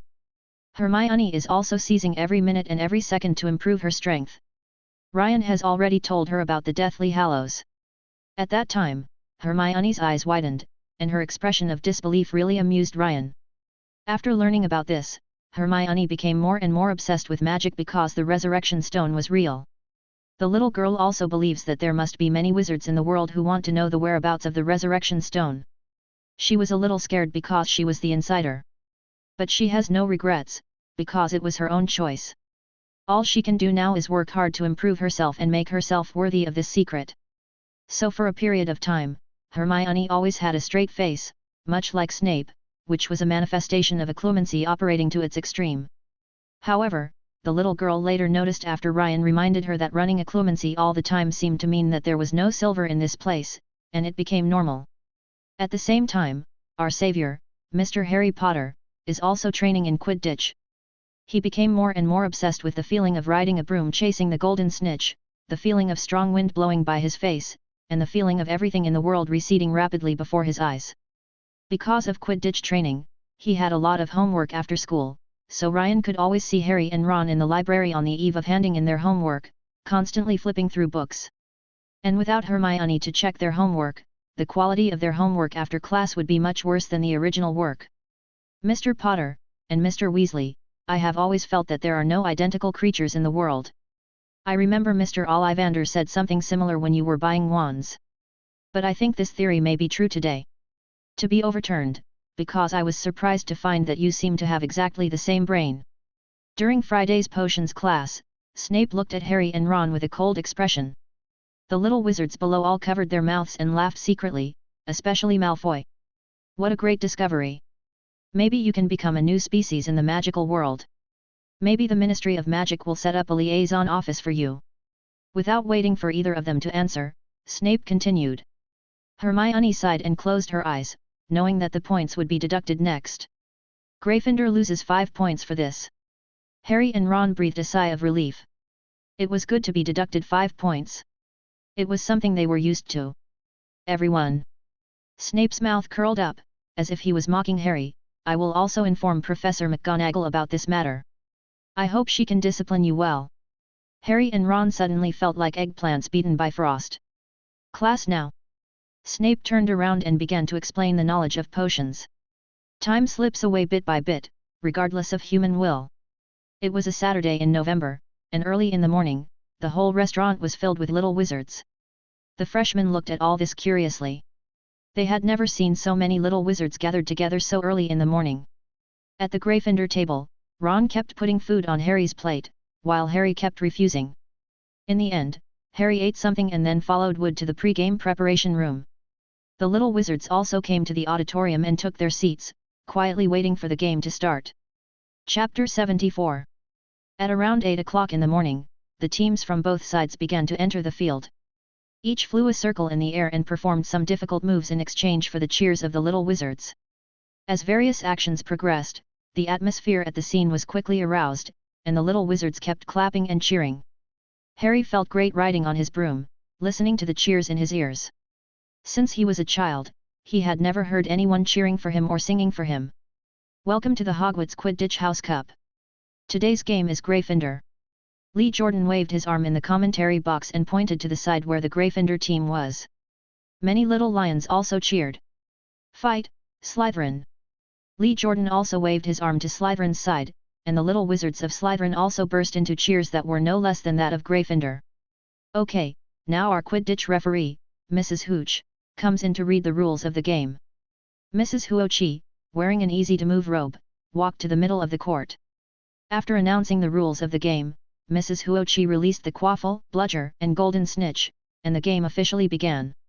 The two sides immediately began to fight for it, and the young wizards of the two colleges also let out exclamations from time to time as the quaffle continued to move. Ryan and Hermione were currently watching the football game at the observatory using the telescopes they used to look at the stars in astronomy class. Woohoo, great defense, Wood! Hermione cheered. Sorry, Ryan, you know, I'm a Gryffindor. Hermione looked at Ryan next to her, said with a smile, and then put her eyes in front of the telescope. Well done, Angelina, Gryffindor scores. Hermione jumped as if she had scored. The cheers of Gryffindor in the distance were so loud that even Hermione and Ryan on the observatory could hear them. Hermione raised her head, glanced at Ryan proudly, and then put her head in front of the telescope. Ryan smiled and moved closer to his telescope. Sure enough, the Seeker is the most comfortable person in the entire game. Ryan said, looking at Harry, who was hovering in the air watching the game. That's definitely the best seat to watch the game. Hermione also joked. I think so, wait a minute. Ryan exclaimed. What's wrong? Hermione hurriedly returned to her telescope. Harry was no longer in the center of the camera and was flying on the field. It looks like the game is almost over. Hermione also noticed that the Seekers from both teams seemed to be chasing something. Not necessarily. Until the golden snitch is caught, everything is possible. Oh my god, this is so despicable! Hermione exclaimed. Slytherin's Seeker Higgins actually collided with Harry. This is a proper foul. You see, Slytherin was given a penalty. The little girl moved her eyes away from the telescope lenses, looked at Ryan and said, Are all Slytherins some insidious people? Personal behavior, please do not escalate to the entire Slytherin. Ryan immediately drew a clear line. I won't bullshit you, I'm going to continue watching the game. Look, Harry's broom seems to be out of control. Hermione said in disbelief, this is impossible.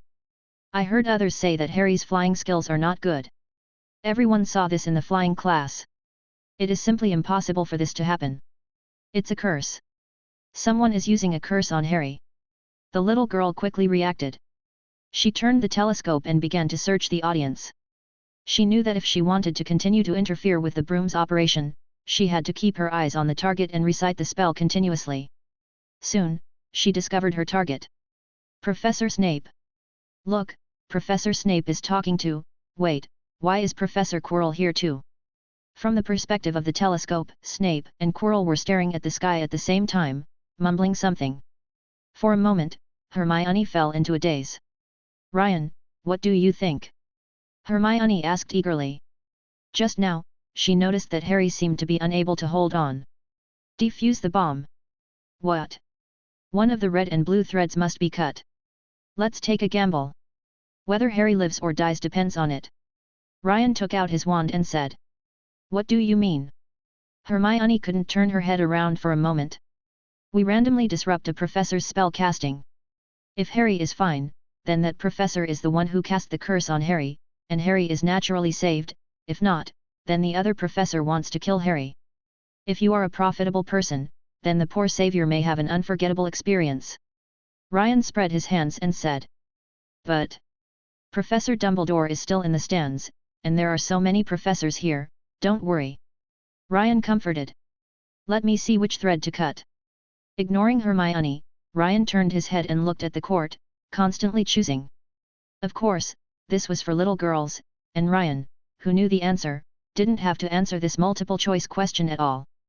Spiking technique, a magic spell was shot from the top of Ryan's wand and disappeared into the air in front of him. Professor Quirrell was staring at Harry in the sky. He knew that Snape in front of him was reciting a counter curse, and he wanted to stand up and give Snape a kick, so that he could complete the task given to him by his master. Task.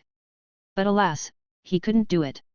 As soon as he stops chanting the curse, the little ghost head will fly away immediately.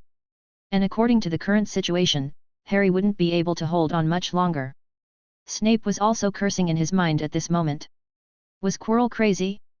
He was chanting curses directly in front of so many people. Damn it, Dumbledore, did he eat the wrong candy and become blind? Couldn't Quirrell see it? It's so obvious. But he couldn't curse, because as soon as his counter curse stopped, Harry would fall from the sky. Even if the treatment does not leave any physical damage, the psychological shadow will definitely remain. This is Lily's child. I can't be asked by Lily when she comes back to life, but I don't do anything. Yes, after the failure of the resurrection stone last time, Snape still did not extinguish his desire to resurrect Lily, but became more and more intense. Ouch! A scream echoed through the sky, and at the same time, Harry's broom instantly regained control. Hug! I'm sorry. There's a nail in the seat. It seems. Professor Quirrell stuttered and apologized to the frightened wizard next to him, while constantly rubbing his butt. Snape naturally heard the scream from the front. At this time, he was looking at Quirrell rubbing his butt with a strange expression. Chapter 75. Gryffindor ultimately won the game, and Hermione left with a smile on her face. Marcus Flint, captain of the Slytherin Quidditch team, grimly kept all the players for extra training after the game. The players dragged their exhausted bodies back to the Slytherin lounge at around 8 o'clock. But no one said anything. After all, the proud Slytherins lost to the stupid Lions. This was simply an unreasonable thing in the eyes of the little snakes. None of the team members complained, and they were somewhat unconvinced. But none of this has anything to do with Ryan, who is reading the letter from Diagon Alley. In the letter, the three brothers affirmed the spell given by Ryan, once again expressed their loyalty to Ryan, and also revealed some information incidentally. The patriarch of the Corey family recently quietly purchased several death row prisoners from the Muggle world through a friend of the three brothers. He thought he was doing it very secretly, but the three brothers turned around and got the news from that friend. After Ryan read it, he clapped his hands involuntarily. Once Pandora's box is opened, it is not easy to close it. Another situation in the letter also made Ryan pay attention to it. The friend of the three brothers also has another identity, an intelligence officer of the country of U. To a certain extent, the Corey family actually cooperated with the country of U. The Corey family secretly gave some magic materials to the Muggle world, and the Muggle world gave the Corey family some conveniences. Both parties tacitly agreed to a win-win situation. The reason why this intelligence officer wanted to rebel this time was precisely because of Ryan's enslavement spell. The intelligence agent is controlled by the enslavement spells of the Corey family, while his family is controlled by a wizard of high-level origin. Both sides seem to have discovered this, and sometimes assign him some completely opposite tasks. Now he could no longer stand the torture of being a double agent. After seeing the enslavement spell on the three brothers, he came up with this idea. Because Ryan's enslavement spell was much better than the one on him and his family, he wanted to see if Ryan could lift the enslavement spell on his family. Ryan pulled out the second letter, which was the letter from the agent. Mr. Zell, I sincerely ask you to bring freedom to my family. To this end, I am willing to become your slave from now on. This news is just my vote. You can also use this letter to exchange for some resources from the higher UPS or the Corey family. Anyway, I have nothing to lose. Ryan smiled and threw the letter into the trash can. Only a fool would do this kind of thing where the risks outweigh the benefits. The disappearance of this agent and his family will definitely attract the attention of the Corey family and senior officials. Ryan is not afraid of the Corey family, but the top management is a little difficult to deal with. The promulgation of the International Statute of Wizarding Secrecy has protected wizards to a certain extent and also protected muggles to a certain extent, especially when the other party also has wizards. So Ryan chose to refuse. However, Ryan still sent him a bottle of magic recovery potion that he refined as a reward for this information. Both parties have cleared their money and goods, and owe nothing to each other. But these three fools are spreading the matter around like this. It seems that we need to remind them. Ryan touched his chin with his right hand, and condensed a rune on the palm of his hand with his left hand. At this time, the three brothers who were far away at home were also discussing things. "Boss, if you want me to talk about this, I shouldn't tell that kid. What does that kid know? Let's eat both sides. Isn't that good?" Kiki took a sip of beer and said. "That's right. That kid must know that we sold him. Thinking about the pain in the plantation before, I feel hairy all over." Richie shuddered all over. Butch sighed and said helplessly, "But even if we don't tell him, that kid Mock will definitely go to the little devil. Why don't we tell him first and try to get leniency? It's all Mork's fault. I told you that someone like him who works for Muggles is not worthy of being a wizard at all." Richie slammed the table, looking a little unhappy. Mock was the agent, and the fact was just as Butch expected. The three of them soon felt a pain in their minds.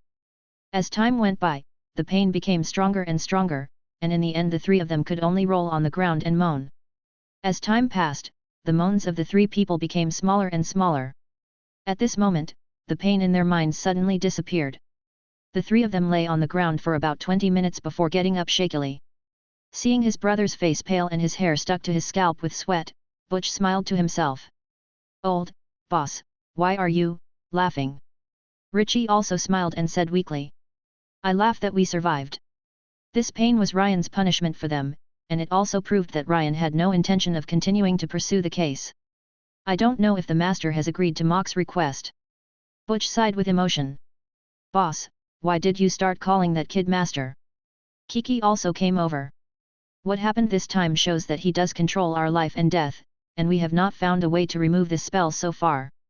Therefore, for the time being, we should respect him as our master." Butch took a deep look at his two brothers. Richie and Kiki also nodded, indicating that they understood, and they had always listened to their elder brother's words. As for Ryan, he took out the letter that was thrown into the trash can, smoothed out the wrinkles, put it on the desk and read it carefully. "When the snipe and the clam fight, the fisherman wins," Ryan said silently. He had a bold idea, and he might be able to achieve greater benefits than a single Corey family. Perhaps this agent can be used to provoke confrontation between the top brass and the Corey family. As long as the water is muddied, Ryan will have the opportunity to fish in troubled waters. Thinking of this, Ryan picked up the letter paper beside him and started to write a letter, hoping to make an appointment to meet the agent named Mock. As for the three brothers, Ryan also has a new idea, which is to train them. Raise them to be as powerful as the three brothers in the Tales of Beetle the Bard, and the existence of the Deathly Hallows proves the existence of death. And Ryan also happened to know the way to the world of the dead, the curtain in the Department of Mysteries of the Ministry of Magic. At that time, we only need to send these three brothers to do it all over again according to the description in the story collection, and Ryan can take the opportunity to see the god of death in this world. But these are all future plans. It takes time for Ryan to grow, and it also takes time for the three brothers to grow. Chapter 76. Early the next morning, Hermione secretly pulled Ryan away. Last night, Ryan originally wanted to write a letter to the agent, but after thinking about it, he decided to postpone the reply for a day or two. Things that are easy to obtain are always not cherished. In fact, Ryan already regrets the spell he gave to the three brothers last time. But overall, it's still good. At least this time I knew that I took the initiative to confess, and also gave Ryan a big gift called the Corey family. "Why are you pulling me here?" Ryan looked at the deserted corridor and asked curiously. Hermione also looked around, and then asked mysteriously and slightly curiously, "Do you know who Nico Flamel is?" "What?" Ryan was obviously surprised. He originally thought that his appearance would change his destiny, but Hermione's words in front of him made him realize that it didn't seem to happen. "I asked who Nico Flamel is." Hermione thought that Ryan didn't hear clearly, so she repeated the question. "Where did you hear that name?" Ryan didn't answer Hermione's question, but asked instead. "He's been changing, but now things seem to be back to square one." "Oh." Hermione sighed, her expression a little helpless. "I swear to you, I really didn't want to eavesdrop. You must believe me on this," Hermione said to Ryan with a serious face. She did not want Ryan to think that she was someone who liked to pry into other people's privacy. "People?" Ryan nodded. "After dinner yesterday, I was going to the lounge to read for a while and then go to bed. But when I walked to the stairs, I heard Weasley and Potter talking. I reiterate again that I definitely did not eavesdrop on their speech, but their voices were too loud. And I don't know if it was because they were too involved in the conversation. I coughed several times, but they didn't hear me. Hermione sighed again and continued, I heard the name Nico Flamel, and they also said it was related to the three-headed dog on the 4th floor. Maybe, but what does this have to do with us? Ryan said, looking at Hermione. But. Hermione approached Ryan and said mysteriously, I heard them say that the room on the 4th floor is related to the mysterious person. Ryan couldn't help laughing and said to Hermione, that room involves a lot of things. If it is not necessary, stay away from him, whether it is that room or Mr. Potter.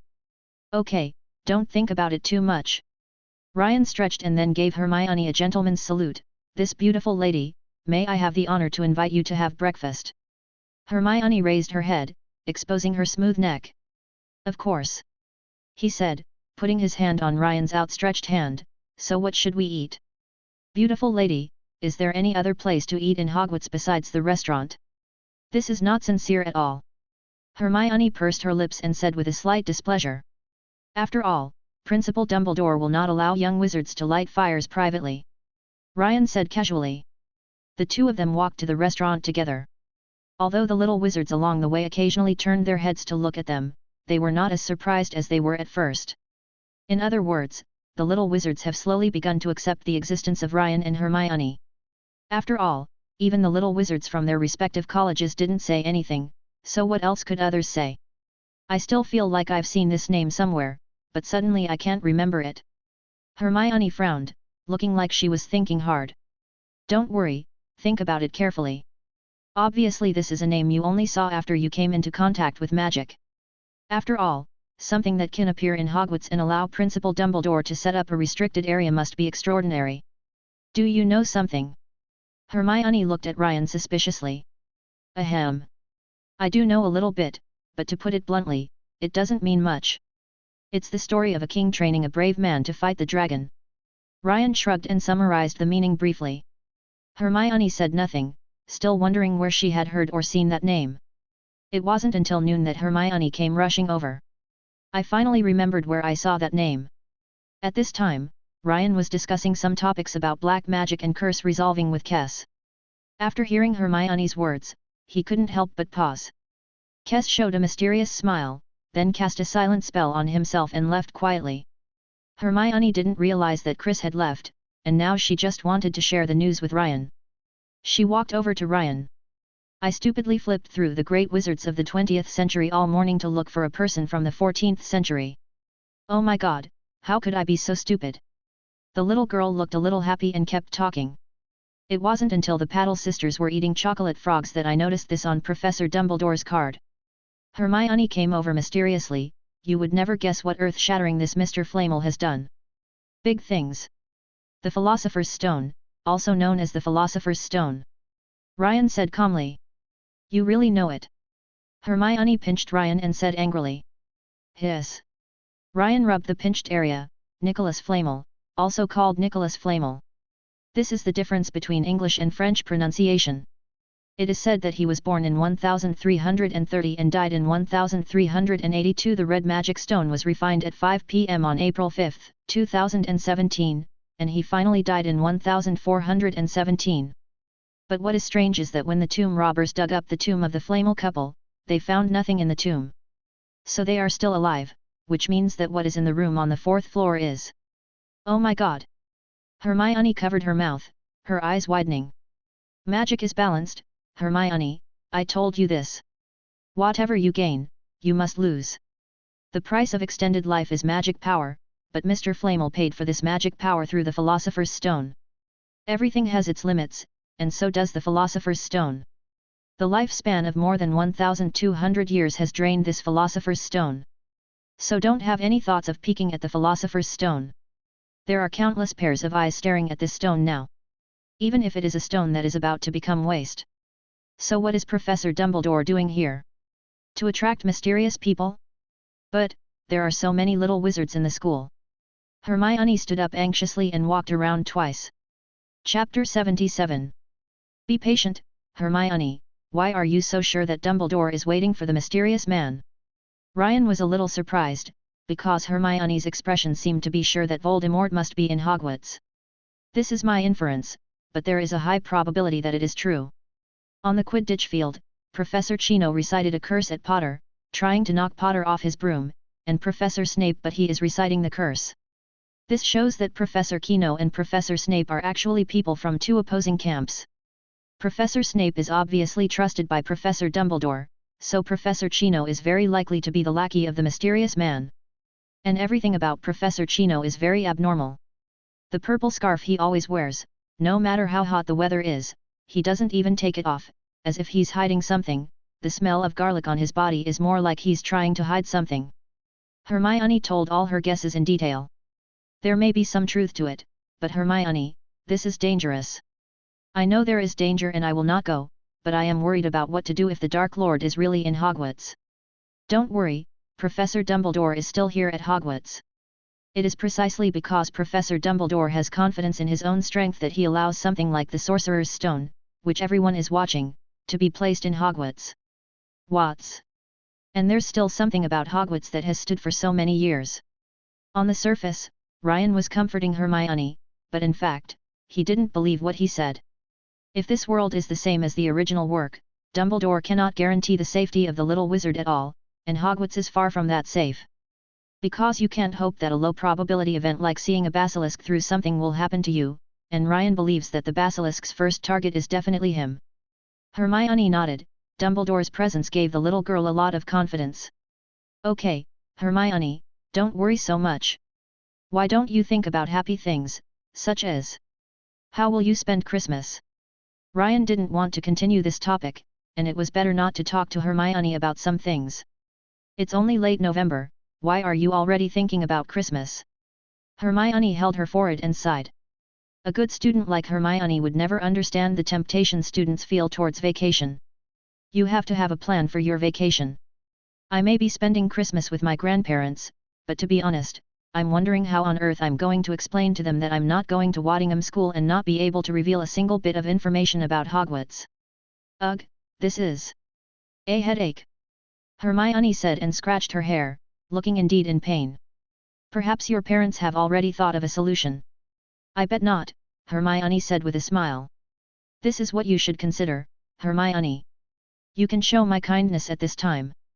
Ryan joked about his status as an orphan without caring. Okay, I have something else to do, so I'll take my leave first. Hermione had no intention of comforting Ryan. During the time he spent with Ryan, Ryan always joked about his status as an orphan without any care. At first, Hermione was anxious to comfort him, but later she found out that Ryan really didn't care, and she was able to accept it calmly. It was just that when Ryan said this, he still felt a little distressed, but now he is much better, and he is immune to the pain. Ryan waved to Hermione and motioned her to go about her business. Seeing Hermione leave, Chris came out whistling from a corner. How did you spend Christmas? Ryan asked casually. Maybe I will spend time with everyone at Hogwarts. Chris paused and said with a smile. Ryan felt a little strange and asked, aren't you going home? If I didn't go home, I don't know how happy my brothers would be, if that place could still be considered a home. Kes didn't look sad at all, but rather relieved. It seems that my Christmas gift has to be sent to the school. Ryan said jokingly, and then seemed to remember something. How about I give you a gift that you would never expect? Originally I wanted to keep it, but since you don't plan to return to the family anymore, I might as well give it to you. Kes became interested. After all, this was coming from Ryan's mouth. I'll give you someone who will be absolutely useful to you. Ahem, Ryan, this is not Nocturne Alley. Kes didn't expect Ryan to say this. Look at this. Ryan handed the letter Mork wrote to him to Kes. After reading it, Kes couldn't help but smile. It's too stupid. The Corey family's methods are too crude. They are just a nouveau riche.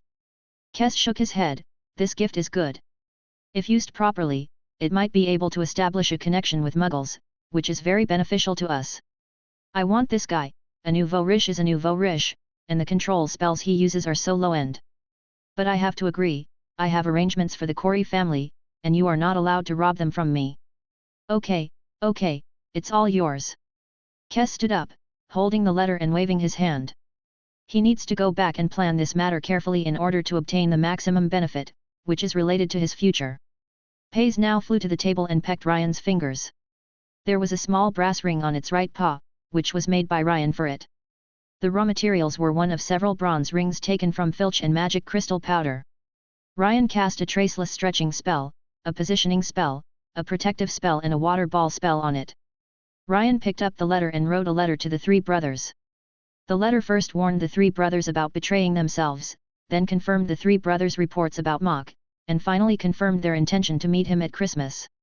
With a carrot in one hand and a stick in the other, Ryan is still very good at playing this set. After finishing writing and sealing it, Ryan placed the letter in Pais's small copper ring. Go back early, Pais. Ryan stroked Pais's hair, then patted Pais's little head and said. Pat once and Pais's eyes will close. Goo goo goo goo. Pais called twice. Seeing that Ryan still didn't know how to restrain himself, he gave Ryan a hard peck, then gave Ryan a sidelong look and flew away. Damn it, just wait, I'll make you into soup when you come back from delivering the letter. Ryan scolded with a smile. Ever since Ryan made this small copper ring for Pais, Pais's temper has become increasingly fierce, acting like he is the boss and I am the second child. Chapter 78. Pais's body flew through the air lightly, flying over mountains and wheat fields, and finally landed in the shabby house of the three brothers. I saw Pais smashing through the glass, rushing into the house, holding his head high, and stretching out his right paw. Where did the stupid bird come from? He was so stupid. He couldn't deliver a letter and broke the glass. Richie heard the sound of the glass breaking and rushed over and saw the scene. Goo goo goo goo. Goo goo goo goo. Pais turned his face away and looked at him with only one eye. What are you talking about? You're stupid. Richie walked over and took out his wand to restore the broken glass. Kiki, who was on the first floor, also heard the noise. Second brother, what happened upstairs? It's okay, there was a stupid bird that couldn't deliver letters and broke the glass. Richie responded. When Pais heard that Richie had been calling him a stupid bird, he suddenly became angry, and regardless of giving him the letter, he flew up and pecked at Richie. Ever since he was a child, Richie had never seen the owl that delivered the letter have such a bad temper. You idiot, you're still angry. You can't even send a letter. Isn't this stupid? Richie blocked his head with his left hand, then held the wand in his right hand and cast a repel spell on Pais. Of course, he didn't do anything cruel either. After all, people who know where they live are people who can be trusted. Boss, what's going on? Butch heard Richie's yell and came up to check the situation. Where did this owl come from? Pais was flying in the air at this time, shouting constantly, and a small blue shield around his body was constantly rotating. This was the protective magic that had just been activated. Butch obviously noticed this, and immediately thought about which family sent this owl, so rich. No, this must not be sent by a certain wizard family. Butch denied his inference just now. The owls of the big families have their own family emblems, which are the best amulets. The owls of the small families cannot be equipped with protective magic. Even if they are equipped, it is impossible to send messages to these three scum who hang out in Nocturne Alley. Is there a letter for us? Butch said to Pais with some respect. No matter who owns the owl, there will always be no problem if you treat him with courtesy first and then fight with him. Pais was frightened by Richie's repelling spell just now. He just nodded, then stretched out his right foot, revealing the small copper ring on his foot. There was just a glimmer of light, and a well-sealed letter floated down from the right paw and fell accurately into Butch's hand. Thank you. Butch raised the letter in his hand to indicate that he had received it. Pais nodded his little head, then flew up, with a flash of blue light, and a small water ball landed on Richie's head. The glass that had just been repaired by Richie was once again broken by Pais. Damn that stupid bird! Richie yelled. Second brother, what on earth are you doing? I heard you screaming non-stop from just now. Kiki also walked up at this time. Richie ignored Kitch and just continued to use magic to repair the broken window. It's a letter from the master. The letter says he will come to see us at Christmas. After reading the letter, Butch said to his two brothers. Richie's hand that was repairing the glass paused for a moment, and the glass that was supposed to be restored to its original position suddenly became strangely shaped. The glass fragments got stuck vertically in the gap, and the joints returned to a smooth state. Boy, how did you repair the glass? If you don't know how to repair it, don't repair it. Butch noticed the abnormality of the glass and patted Richie on the head. Isn't this a shaking of the hand? Richie touched his head and smiled a little sheepishly. After all, it's a bit embarrassing that such a simple spell as the repair curse can be used incorrectly. By the way, boss, does the letter say anything about Mock? Kiki still cared a little about his friend. Butch shook his head. The letter just said that we don't need to worry about this matter. That's all we can do about Mock. I've said it a long time ago. The wizards who work for the Muggles are all responsible for themselves, causing us a painful meal. Richie finished repairing the glass, turned around and said angrily. He has always looked down on Mork. In his understanding, wizards can only submit to wizards, not Muggles. Okay, what's the use of talking about it now? Why not think about how to deal with this Christmas? Butch looked at Richie and sighed inwardly. What's the difference between his brother's current situation and Mork's? On the other side, Pays activated the blood of magical animals in his body as soon as he left the house and rushed all the way to Hogwarts. Cuckoo! Cuckoo! Pays stood on Ryan's desk and shouted and jumped, accidentally knocking over a bottle of ink. Time flows.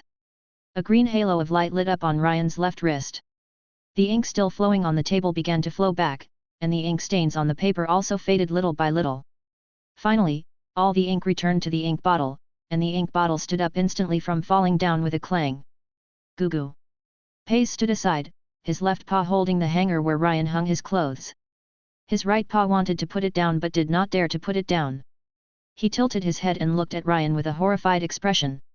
Okay, Pays, has the letter been delivered? Ryan grabbed Pays's right paw and pressed it onto the clothes hanger. Pays nodded, obviously not recovered from what he just saw. Okay, now that it's been delivered, you should go back first.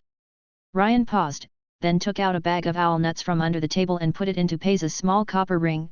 Here is a bag of nuts for you, remember to share with your friends. Ever since Ryan gave him this little copper ring, Pays has regarded himself as the boss in the owl loft, and since he has the blood of magical creatures in his body, he is even better at fighting. Gradually, a group of bad friends became established. For this reason, many young wizards have secretly complained in private. You'd better calm down for me, otherwise you'll have to eat the food fed by Hogwarts from now on. Ryan rubbed Pays's face hard. After hearing this, Pays nodded quickly and flew away. The owl loft is cleaned by house elves every day, and free feed is provided, but the taste is definitely not good. And since Pays claimed to be the boss, he has been coming to Ryan to fight against him. Perhaps he thought that eating the same feed as other owls would undermine his dignity. Ryan watched Pays fly away in a hurry, and just smiled, then took out a bottle of magic recovery potion and took a sip. The time magic just now consumed 1/5 of the magic power in his body. Time is indeed a great force. Chapter 79. Since Ryan's letter, the three brothers have become diligent, hanging out in Nocturne Alley every day, inquiring about various news, and gathering it into a book. It would also be good for Ryan to take a look when he comes to prove that the three brothers are not lazy. During this period, Beaver and Pays also continued to contact the wizards in Slytherin who were not valued by the family, wanting to set up their own small organization, and they were quite ready to do something big. They were even discussing with Ryan about signing a long-term supply agreement with Ryan's plantation because they had recruited a young wizard from the potion family, and his level seemed to be very good. During this time, Mr. Potter became more and more obsessed with Quidditch, which led to him spending less and less time on his studies and his grades getting worse. The weather is getting colder day by day, time is passing quietly, and Christmas has finally arrived in everyone's expectation. Mr. Potter, I have to carefully remind you that this is the third professor who has told me that there is a problem with your coursework. Quidditch is just a sport, and it does not bring you powerful magic. It cannot bring you full knowledge, it is not the whole of magic, do you understand?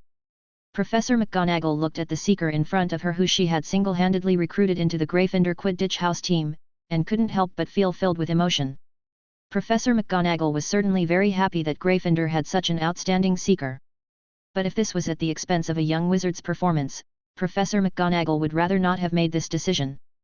Mr. Potter, I am now officially warning you. If I hear another professor saying that you don't listen in class or that your homework is exactly the same as Mr. Weasley, I will ask Wood to kick you out of the academy. I warned you. Professor McGonagall stared at Harry and said seriously. Harry swallowed and nodded awkwardly. Professor McGonagall's words made Harry a little entangled. He didn't want to give up Quidditch, but the obscure magical knowledge really gave Harry a headache. By the way, Mr. Potter, will you stay at school for Christmas or go home for a reunion? Professor McGonagall knew that what she said was nonsense, but she still asked. Detention. Harry replied without thinking. Really? Professor McGonagall sighed inwardly, and then put a check mark on the Harry Potter column on the parchment. Merry Christmas, Mr. Potter. I hope your studies will progress. Now, you can go.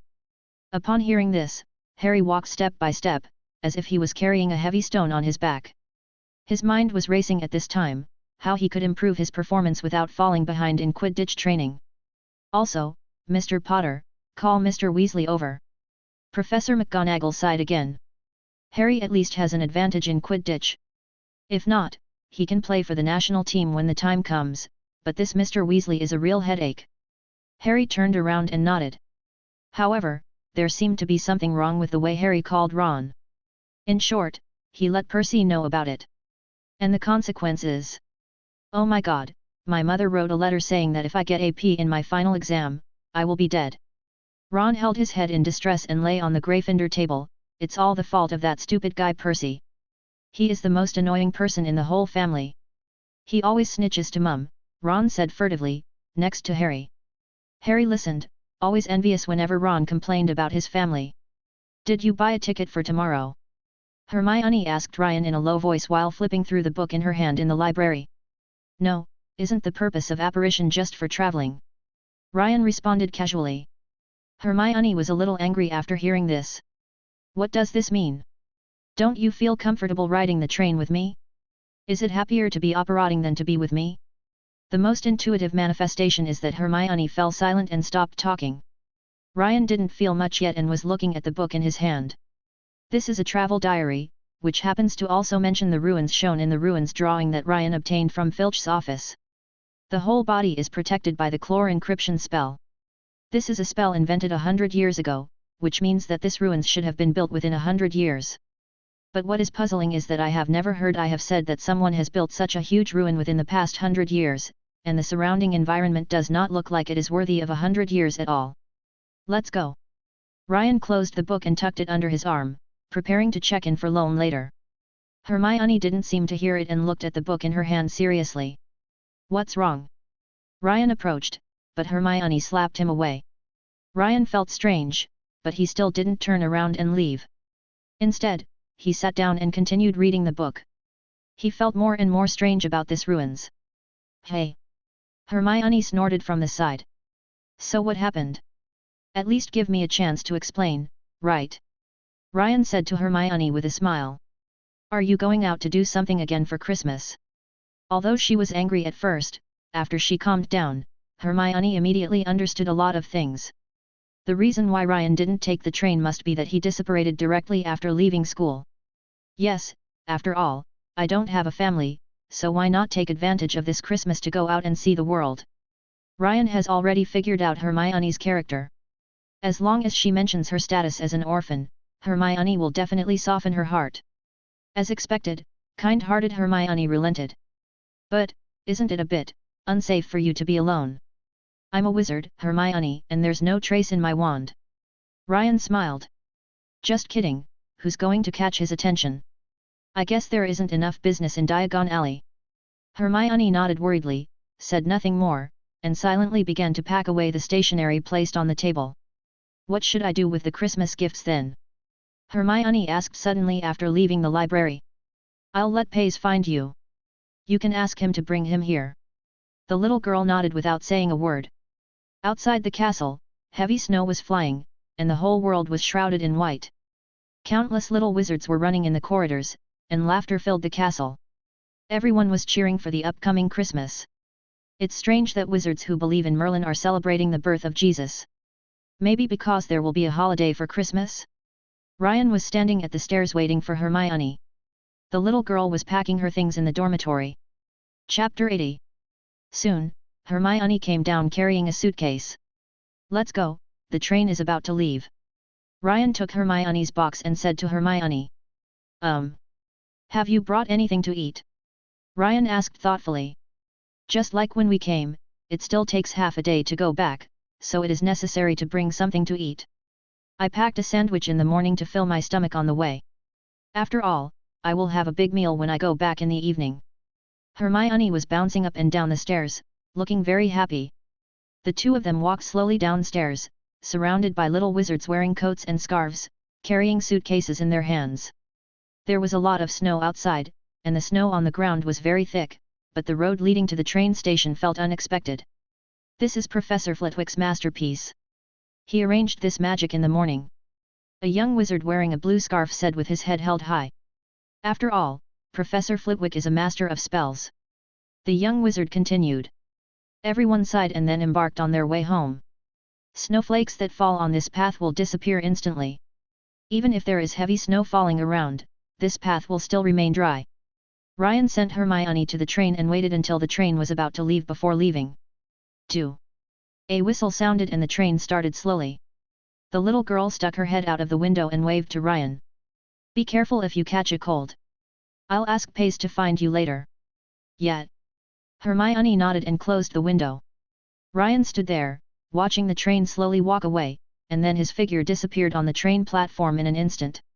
Welcome, Great Master. The three brothers sensed the fluctuations of the apparition and quickly opened the door and knelt at the door to greet them.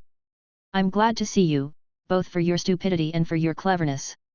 Ryan said slowly as he walked into the house. The three brothers were said to be stupid because they sent the evil spell to the Corey family, and smart because they knew to confess afterwards. But I don't want to go into too much detail on this matter. I am very satisfied with Moke's matter, but this does not mean that your stupidity will be free of charge.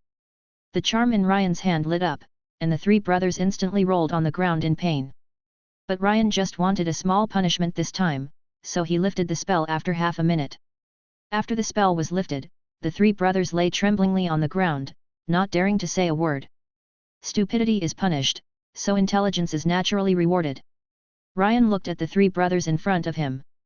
Although he couldn't see the specific expressions on their faces, Ryan could vaguely feel that their souls were no longer so weak and pure.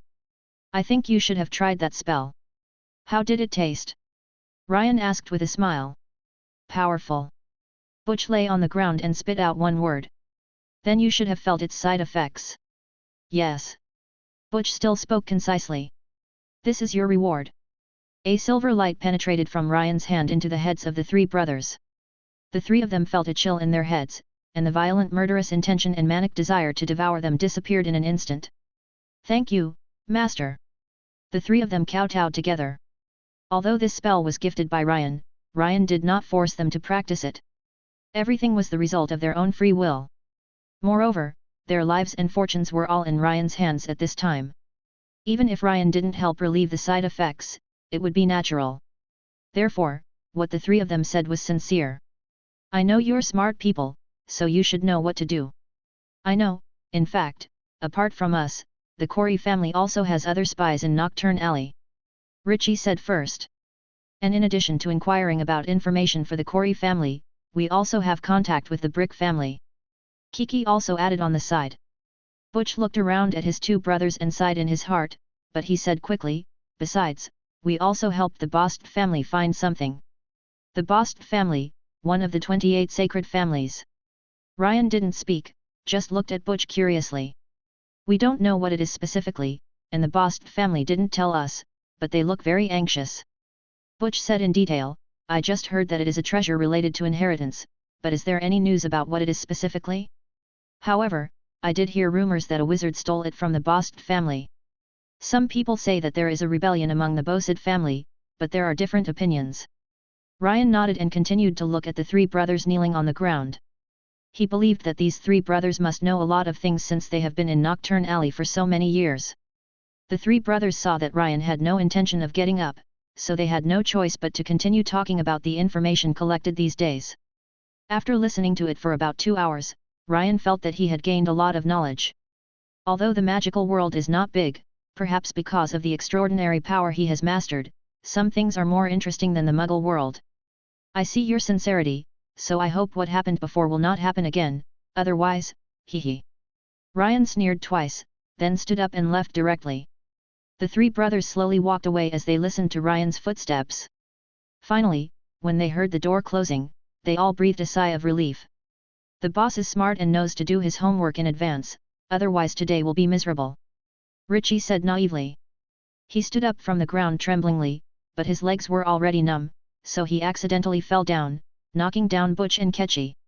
Boy, what are you doing? You're pressing down on my leg. Get up quickly.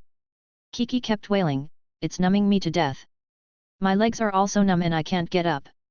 Let's leave it like this for now and let me take it easy. Richie moved, but after finding that he couldn't move at all, he gave up. Butch touched his head and suddenly felt that his master seemed a little moody and unpredictable. After Ryan left, he directly apparat to Diagon Alley and did some shopping in Diagon Alley. Remember to deliver these on time. Ryan put all the purchased items into Paige's small copper ring, and also packed 2 bags of owl nuts for Paige. These are Christmas gifts for others. Although Ryan does not have many friends in school, at least Max and Beaver need to send one, and Snape also needs to send one. As for the Granger family, that goes without saying. Paige glanced at Ryan pitifully, and then flew away into the distance amid the heavy snowfall.